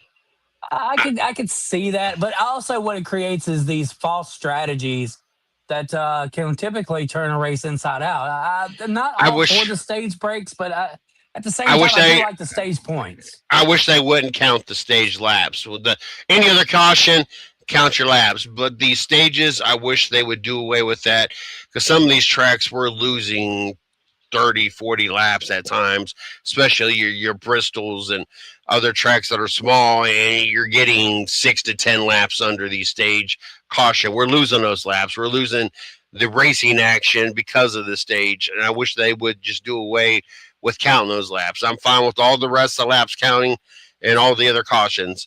And I tell you what, and I was on the show after the 500 happened, but I was very impressed how quick the IRL gets those damn cars back on and get that race back to green. They had an incident that I think it was something on the track or whatever. NASCAR, we would have been cautioned for 3 or 4 laps. Man, IRL said next lap we're going green, let's go. And Yeah. so very impressed with that. I mean, I think the last caution at Nashville, it was like 6 laps, caution laps. Matter of fact, I heard over a quarter of the race was ran under caution, which is absolutely crazy. But, at the same time, I think that cautions create the entertainment factor, and it kills crew chiefs from being able to rule the race. We saw with Zane Smith. Zane was gonna run out of time. Zane Smith had a great run at Nashville. Him, and another driver stayed out to see if they could finish to the end and possibly pick up the win. But Bell was going to track him down. That caution come out just at the right time, so Zane Smith was able to go and get tires and be put on the same strategy as the rest of the field, and took a top 10 finish out of it. And I think that those are the things that are created only when you have cautions that are not planned and caused by, wrecks or something or parts failures. Where's Taz at? What happened to him?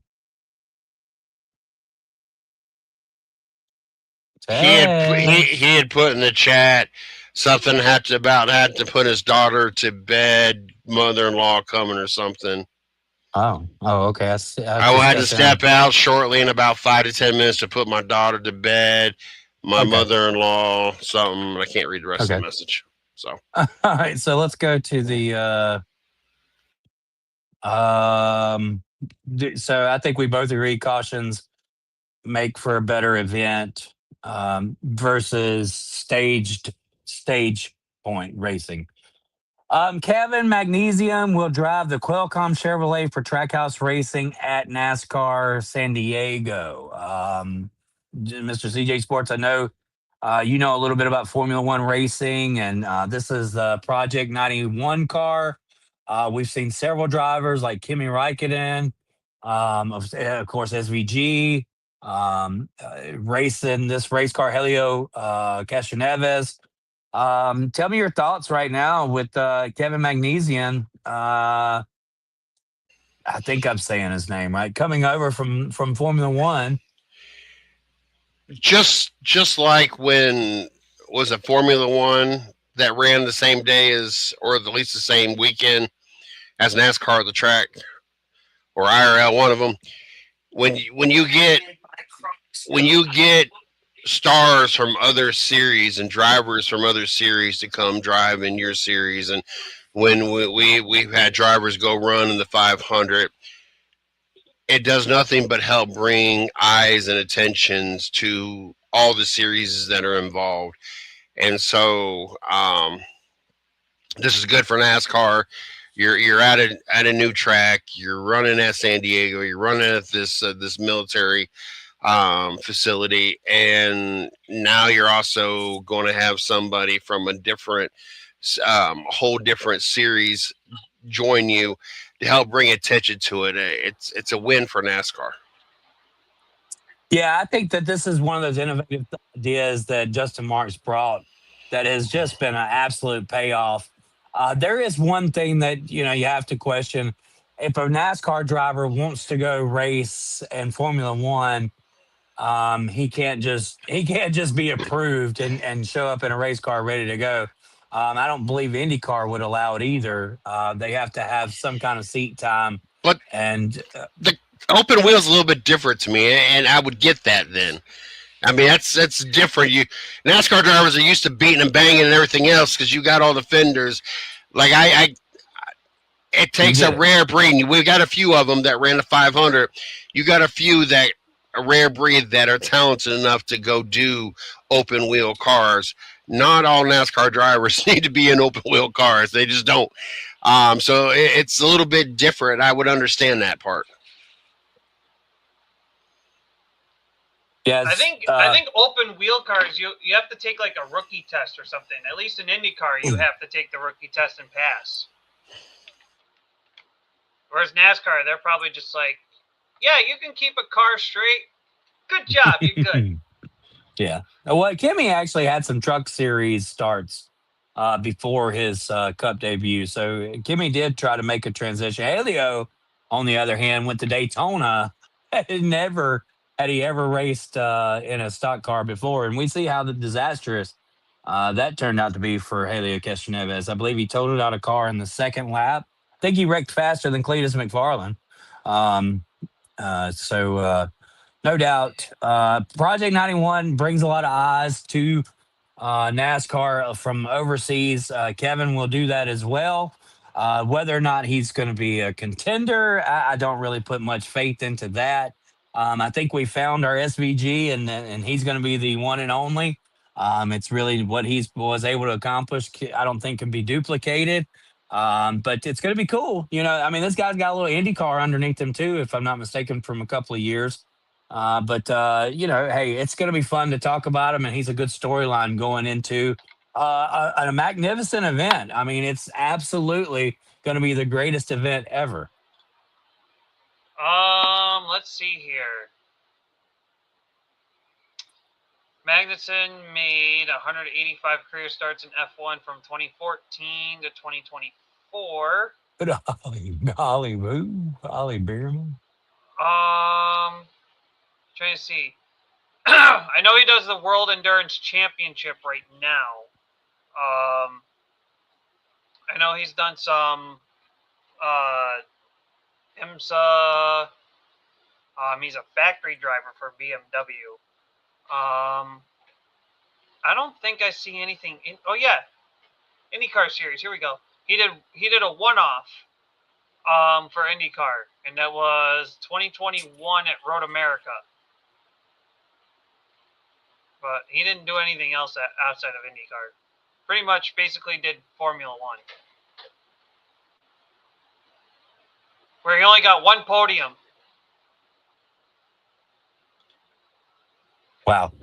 Yeah, he didn't ever really do much in Formula One either. So, yeah, I'm not expecting some crazy,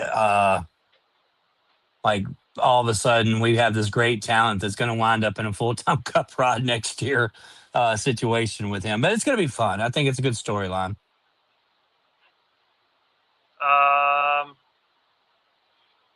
He ain't gonna do anything.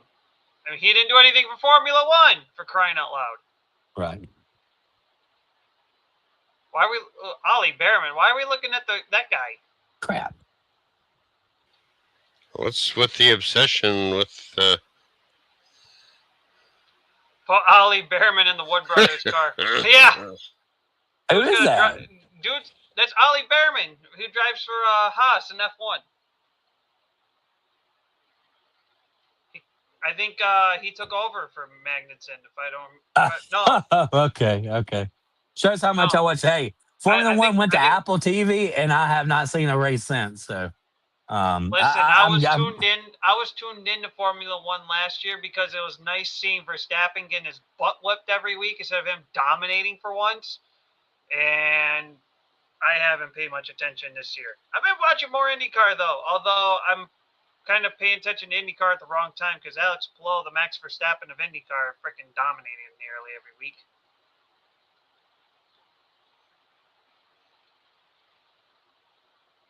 Let's see here.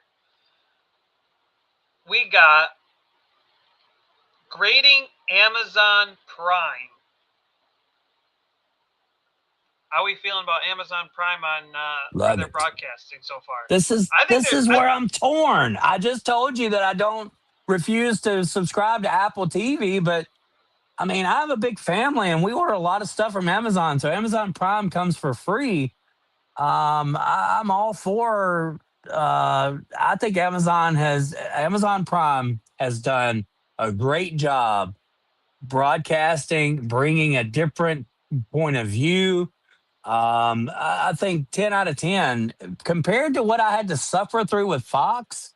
My gosh, I mean, just sign me up. Sign me up for a year of Amazon Prime. Do actual legit pre-race and post-race shows. Right. Come on. Like, we haven't had that since what? When NASCAR had their own streaming platform years ago? Exactly. What was it? NASCAR Plus or something? I don't remember what it was called.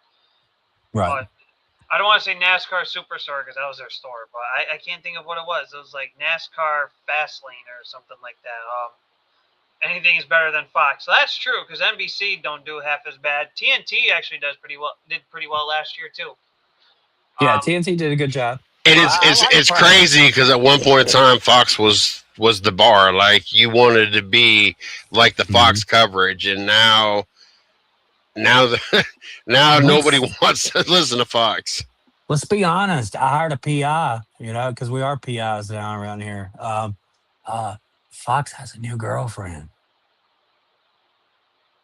Do y'all know who it is? Is that your boy? IndyCar. Hey, You're and the not child wrong. support is a heck of a lot less than what it is for NASCAR. I promise you.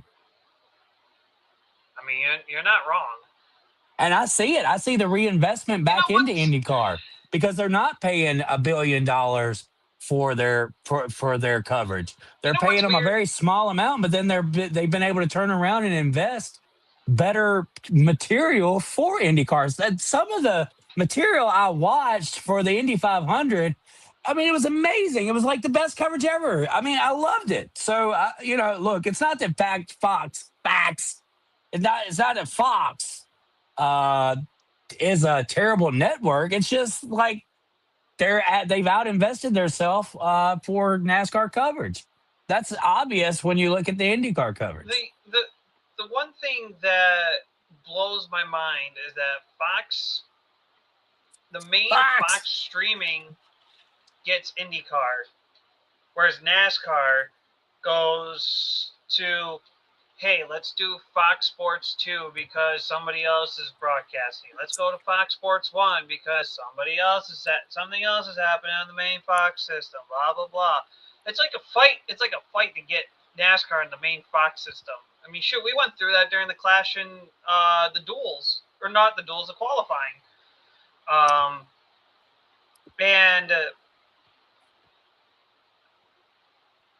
And the weird part, too, is like the truck series is on FS1 full time.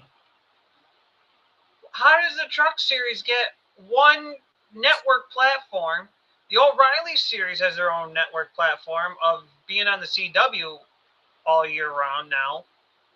Why can't the Cup Series get one channel and keep it there all season? I get it's all about money and whatever, but come on. There's my shout down for the weekend.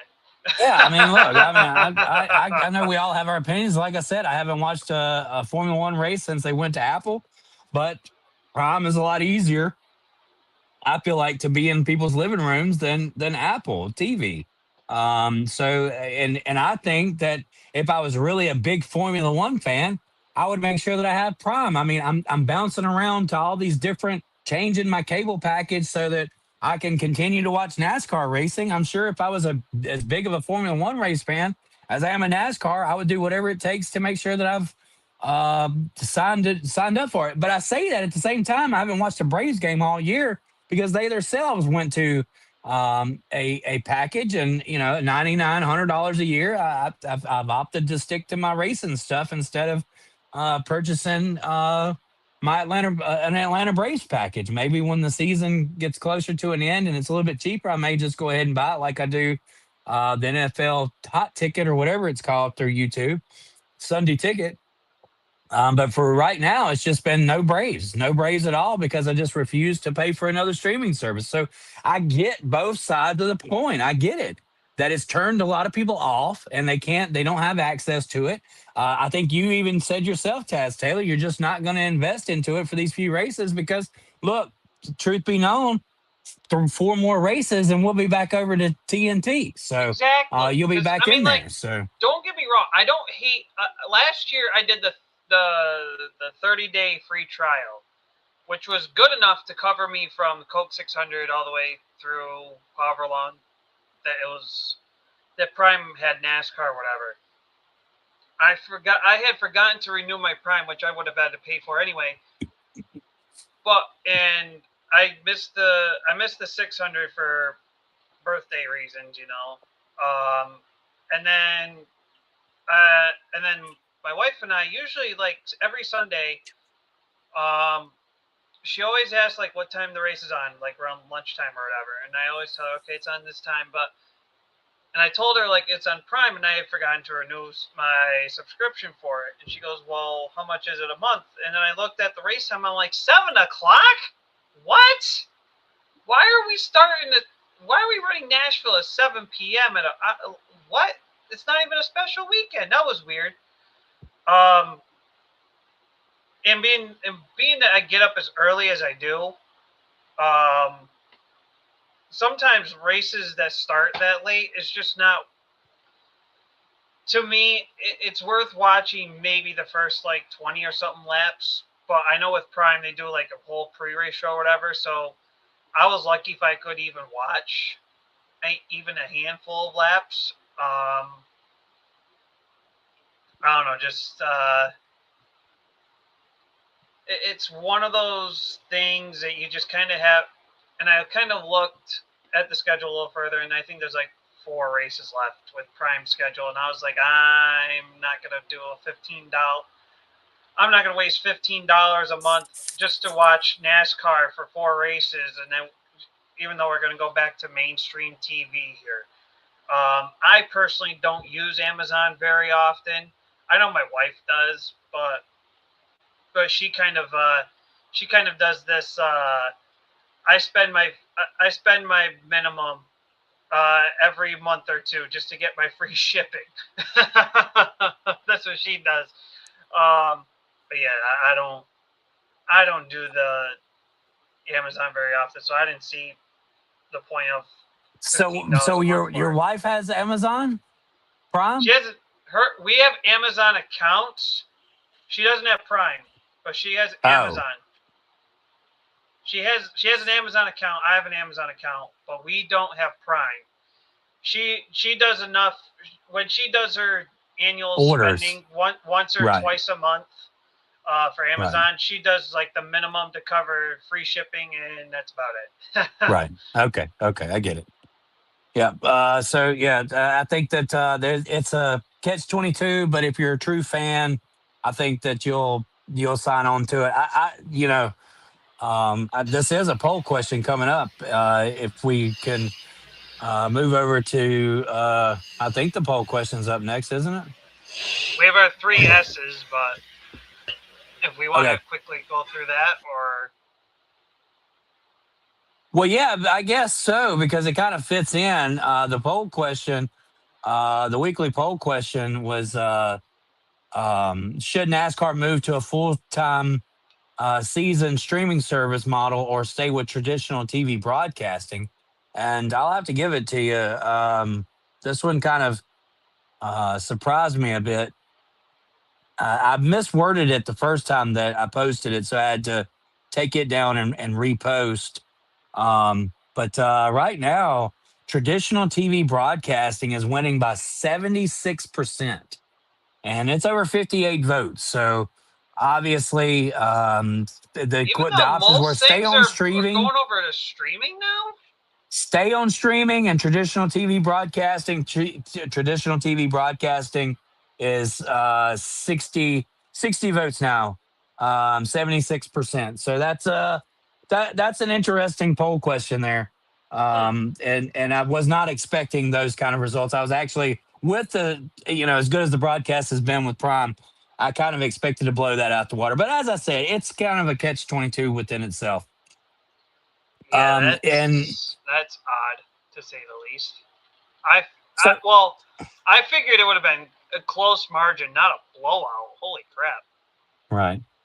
This one was really important to me to do because we didn't have Mr. CJ Sports on, Taz, for the memorial, the 110 Nation Sports Race Chat Live exclusive that we did on the death and the loss of Kyle Busch. So I kind of wanted to bring that back for a minute, and I wanted to get each of y'all's favorite Kyle Busch moments. I know, Mr. CJ Sports, I know you probably have a lot of them, but I do want to share. Each of us share our favorite Kyle Busch moment. One of the questions I know we're by crunching Jamie for time too. Yeah, well, we also have 8 minutes to add to this, so we're okay. He said something about voting Steve Phelps, a grade. I think that Steve Phelps has done a tremendous job, James, and I think that giving him more time to really fulfill the job is what we're going to focus on right now. As everybody knows, I wanted Jim France out several years ago. I could see that he was turning NASCAR into something that it wasn't. And so I think that Steve Phelps is more, even though he's a different name, but I'm sure he's still being controlled by the France family. I think he's better suit to be the face of NASCAR versus Jim France. Jim was just old and outdated from the start, and a lot of his changes that he implemented were not changes, I think, that bettered NASCAR for its traditional fan base. So now I think that we've got a guy in there who's going to at least try to fight the fight for us. Whether or not he succeeds at that, I'm not really sure. But I'll start this off. My favorite Kyle Busch moment was when he busted those that guitar in Victory Lane in Nashville in the Xfinity Series. The shock on everybody's face. That was a true Kyle Busch moment for me to remember. And that was, when I look back on it, that was when we knew that Kyle Busch, what is that? Do not give a, yeah, he did not give a, right. What are you guys' thoughts on that? Your favorite Kyle Busch memory? Come on, Ajax. For me, kind of ties into Brad Keselowski when Busch walks out, says, "Hi, I'm Kyle Busch, driver the number 18 Joe Gibbs double mint Camry." And Brad Keselowski, not much longer later, says, "I drive the number 2 Penske Dodge. Kyle Busch is an ass." Kyle Busch went on to spank Brad Keselowski at Bristol. CJ. It was crazy this last couple of weeks listening to all these different drivers say their memories and different fans. Like, I don't think people realize how much Kyle Busch actually was liked and respected. Everybody just saw the boos and just assumed everybody hated him. And that's not even the case. Like, the respect and love for Kyle Busch was just crazy to me. And that none of us, even being a Kyle Busch fan, knew. I think my biggest memory, or the memory that's popped up the most, and it kind of hit me right there every time. Like I told y'all when we was watching the race, the 600, that like I'll never get to look to see where Kyle Busch finished again. Like, there's not, all right, 6 weeks down the road, he's on injury. Like, there will never be a moment where, you know, where's Kyle Busch? Where did he finish? You know, or me to even sit here on the show and fuss about RCR and that they should be the bottom feeder and not in the mid pack because, you know, Kyle Busch and then wasn't performing. Like, but the memory it's popped up so many times in my timeline. And I have two things. I firmly believe when he won that last truck race and talk about you never know, you know, basically when your time's going to be, I think that'll be forever. We will forever see that quote and that whole interview played the rest of our lives. Like, that will always be a NASCAR moment. But when they're sitting and leaving the track, and I know y'all have seen this video, and they're in traffic, and the car sitting next to them is a Kyle Busch fan, and she's got a hat on. And he yells something, or does, I forget, yell something, said something, whatever. He had his window up, and you can hear Samantha say, "Why don't you roll your window down?" And he gets that fan's attention, and it just made her day. Like, she got her hat autographed, everything else. I remember when this whole video first came out years ago, and it is played so many times. Like, those moments, like, unless you really was a Kyle Busch fan, you didn't realize there were a lot of these moments. You just assume he was this ass that did the boo-boo or did the bow or whatever, and you just learned to hate him. And that was it. And there was a lot more to Kyle Busch. The 10 drivers that are racing in NASCAR because of Kyle Busch. The people, the fact that listening to Dale Jr., like, you never would have thought you would hear these things coming out of Dale Jr.'s mouth of all these things and moments. And the fact that he was getting ready to race his car and was going to race the Dale Jr. nonetheless. The Dale Jr. 8. Like, it just, it hits. Like, I've never been one to be like, you know, I always question, why do y'all care about these? Like, these people, you never met them. Like, but just hearing these stories is just like, you know, this sucks. Like, I'm not one of those people still going to cry. I'm just not a person that cries anyway, but I'm not going to cry for somebody I don't know. But it hit. Like, it's the first superstar athlete, whatever, that I was really a true fan of. The only one I ever bought a shirt of, kind of, that, I mean, I've bought jerseys, but jerseys to me are not as personal for the most part. And it's weird to say that versus a NASCAR shirt or even a few other shirts. Like, I don't know. People buy jerseys just because they're jerseys and it's popular and it's, you know, the most popular player. Like, Myles Garrett wasn't my favorite Browns player, but I have two of his jerseys. I have many Cleveland Brown jerseys that I was never really truly fans of. Nick Chubb was, and us that we lost him, but that's here nor there. But Kyle Busch was like the first athlete, anything that I was ever a true fan of or truly cheered on or supported. And, you know, I love the bow. I love that pretty much that's the FU. And I don't know, it just sucks, but I don't know. It was the first time I didn't hear the boos when he bowed, I knew that he was in a different era of his career. And I think that that's probably another most memorable time that I have in my memory is we did a whole episode on Boo the Bow. You got to boo the bow because that's who Kyle Busch is. And when you hear his name, now it stops you in your tracks. Now, for every time that you watch an old race or whatever, you know, you're on YouTube and it's bouncing from one race to the next, you'll stop every time you hear the name Kyle Busch now because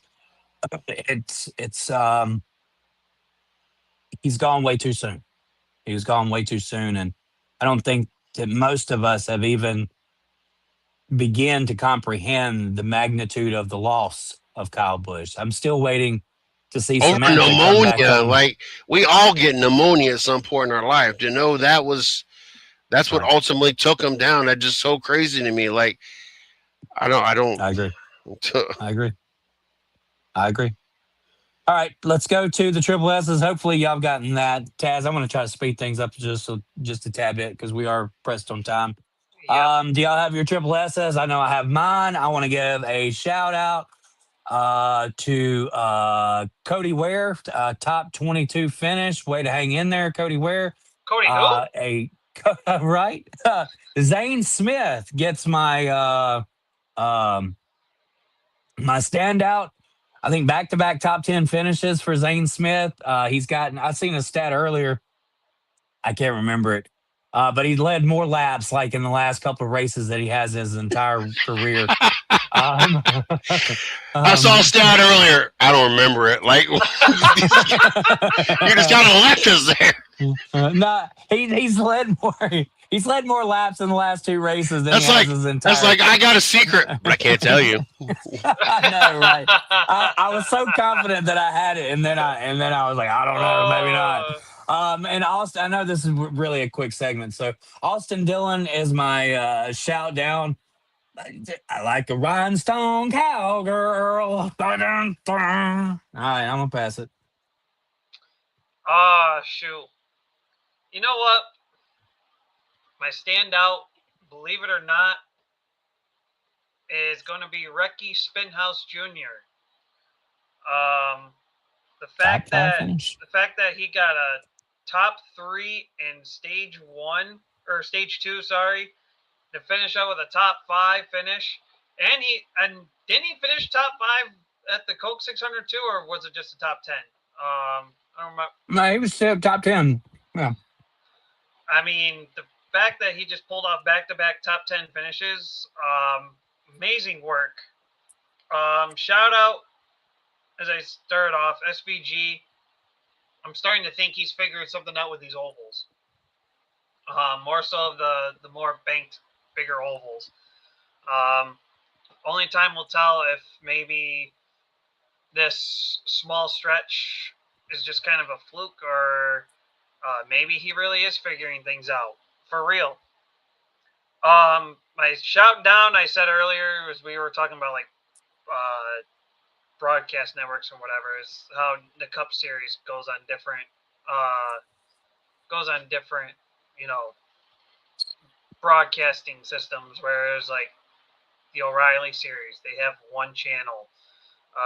Truck Series has one channel. IndyCar has one channel. Cup Series, we get Fox or Fox Sports 1, depending on what gets broadcasted over NASCAR, because, NASCAR didn't pay money for that same broadcast or anything, but NASCAR still gets the stinking boot to relocate. Those are my 3 S's. What about you?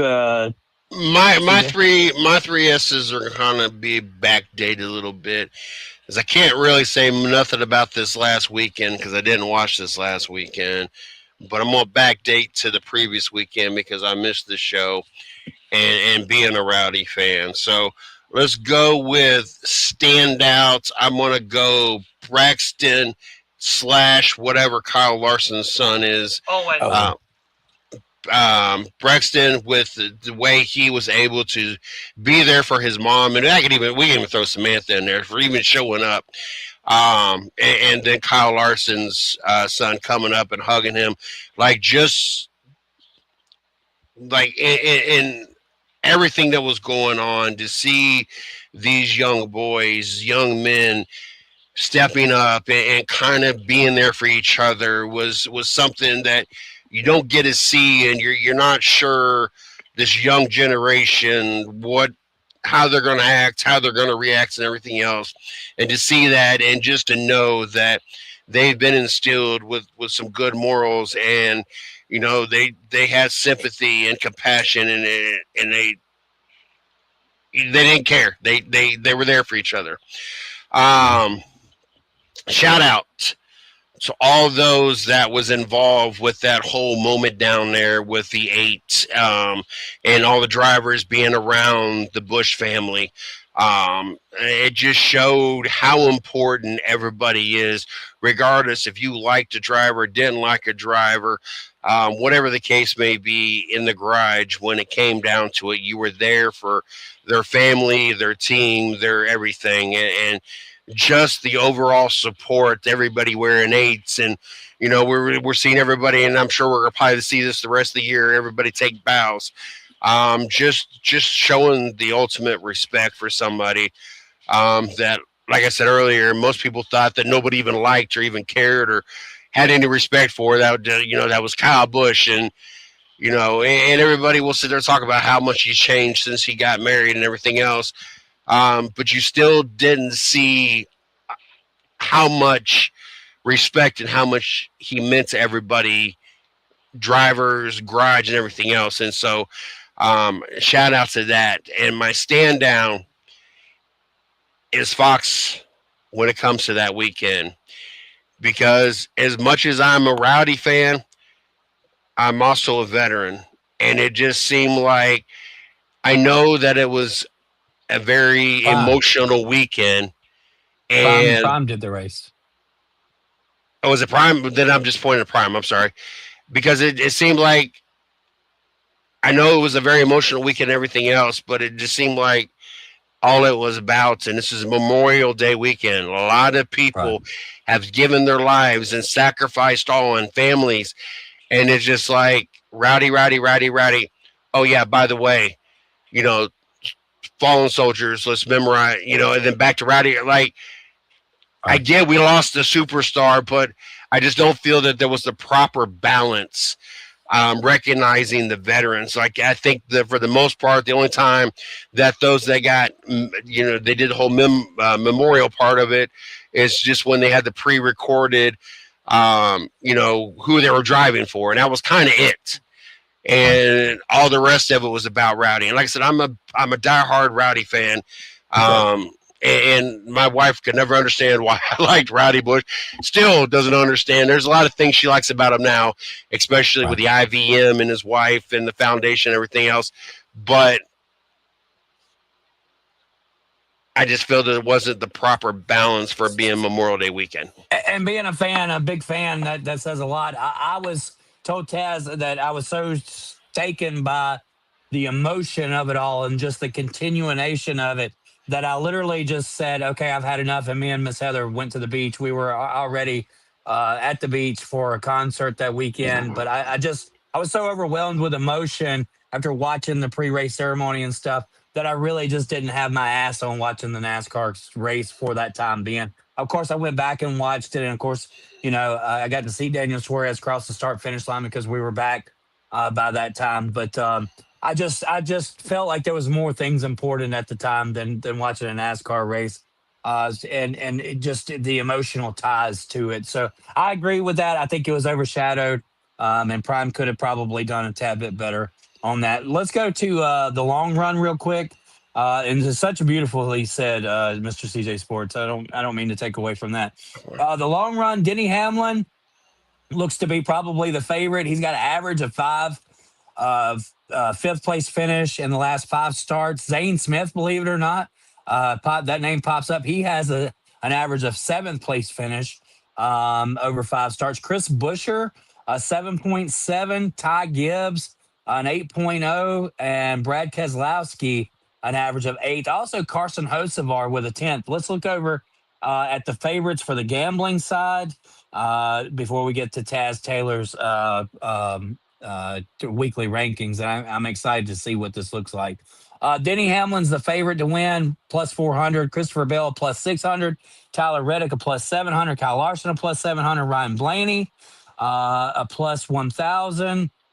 Chase Briscoe, Ty Gibbs, a plus 1,200 with Chase Briscoe at 1,200. William Byron, Chris Buescher, and Chase Elliott all at 1,400. Shane Van Cole Trickle Van Gisbergen is plus 2,000. Carson Hocevar plus 2,000, and Joey Logano a plus 2,500. Holy smokes! Carson and Shane Van Gisbergen is Van Gisbergen.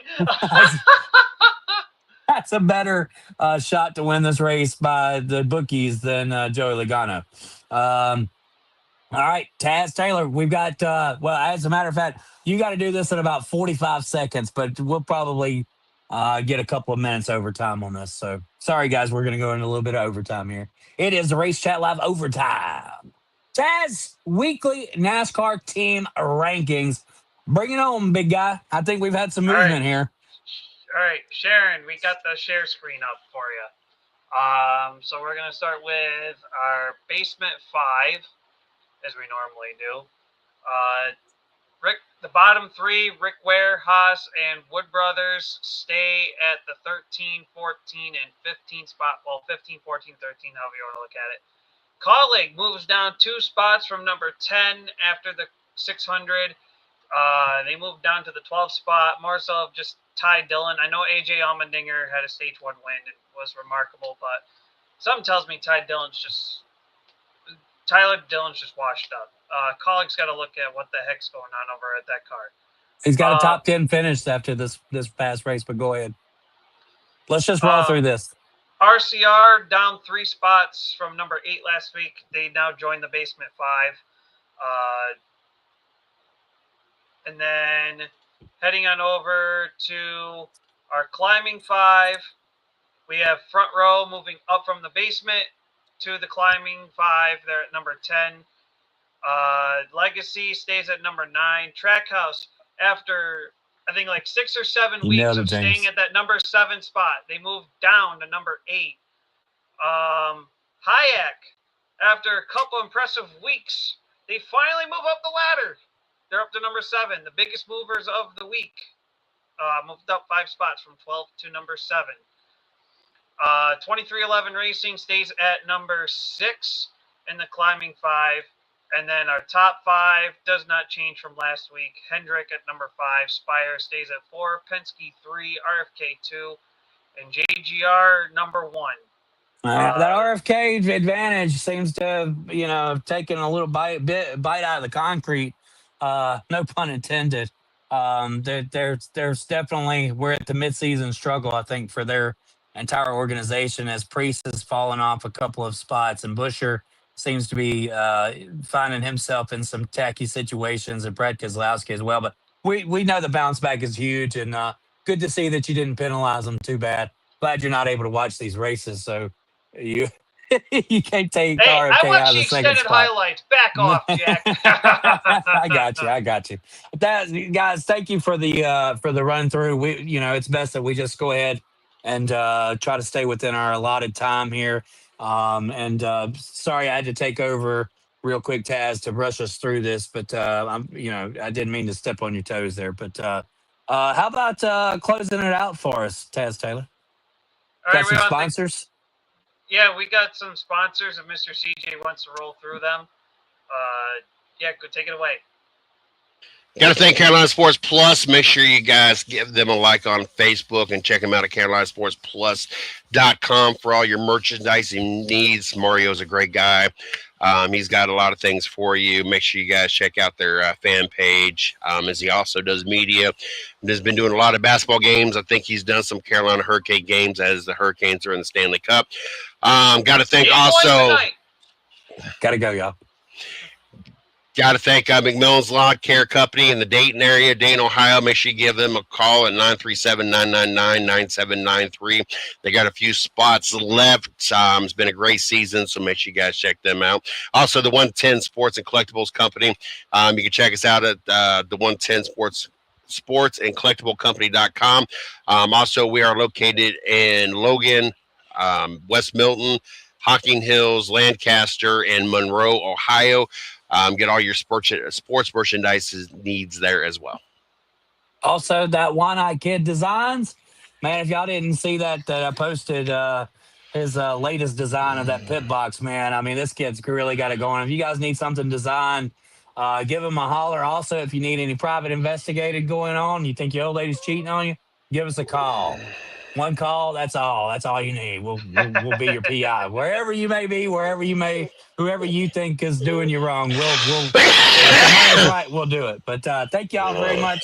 I gotta go. Bye, y'all. All right, it's been Race Chat Live here on Fan for Racing. Chris signs off. Jason, bye-bye. I'm Tasmanian Devil Flagger saying good night. See you all next Wednesday.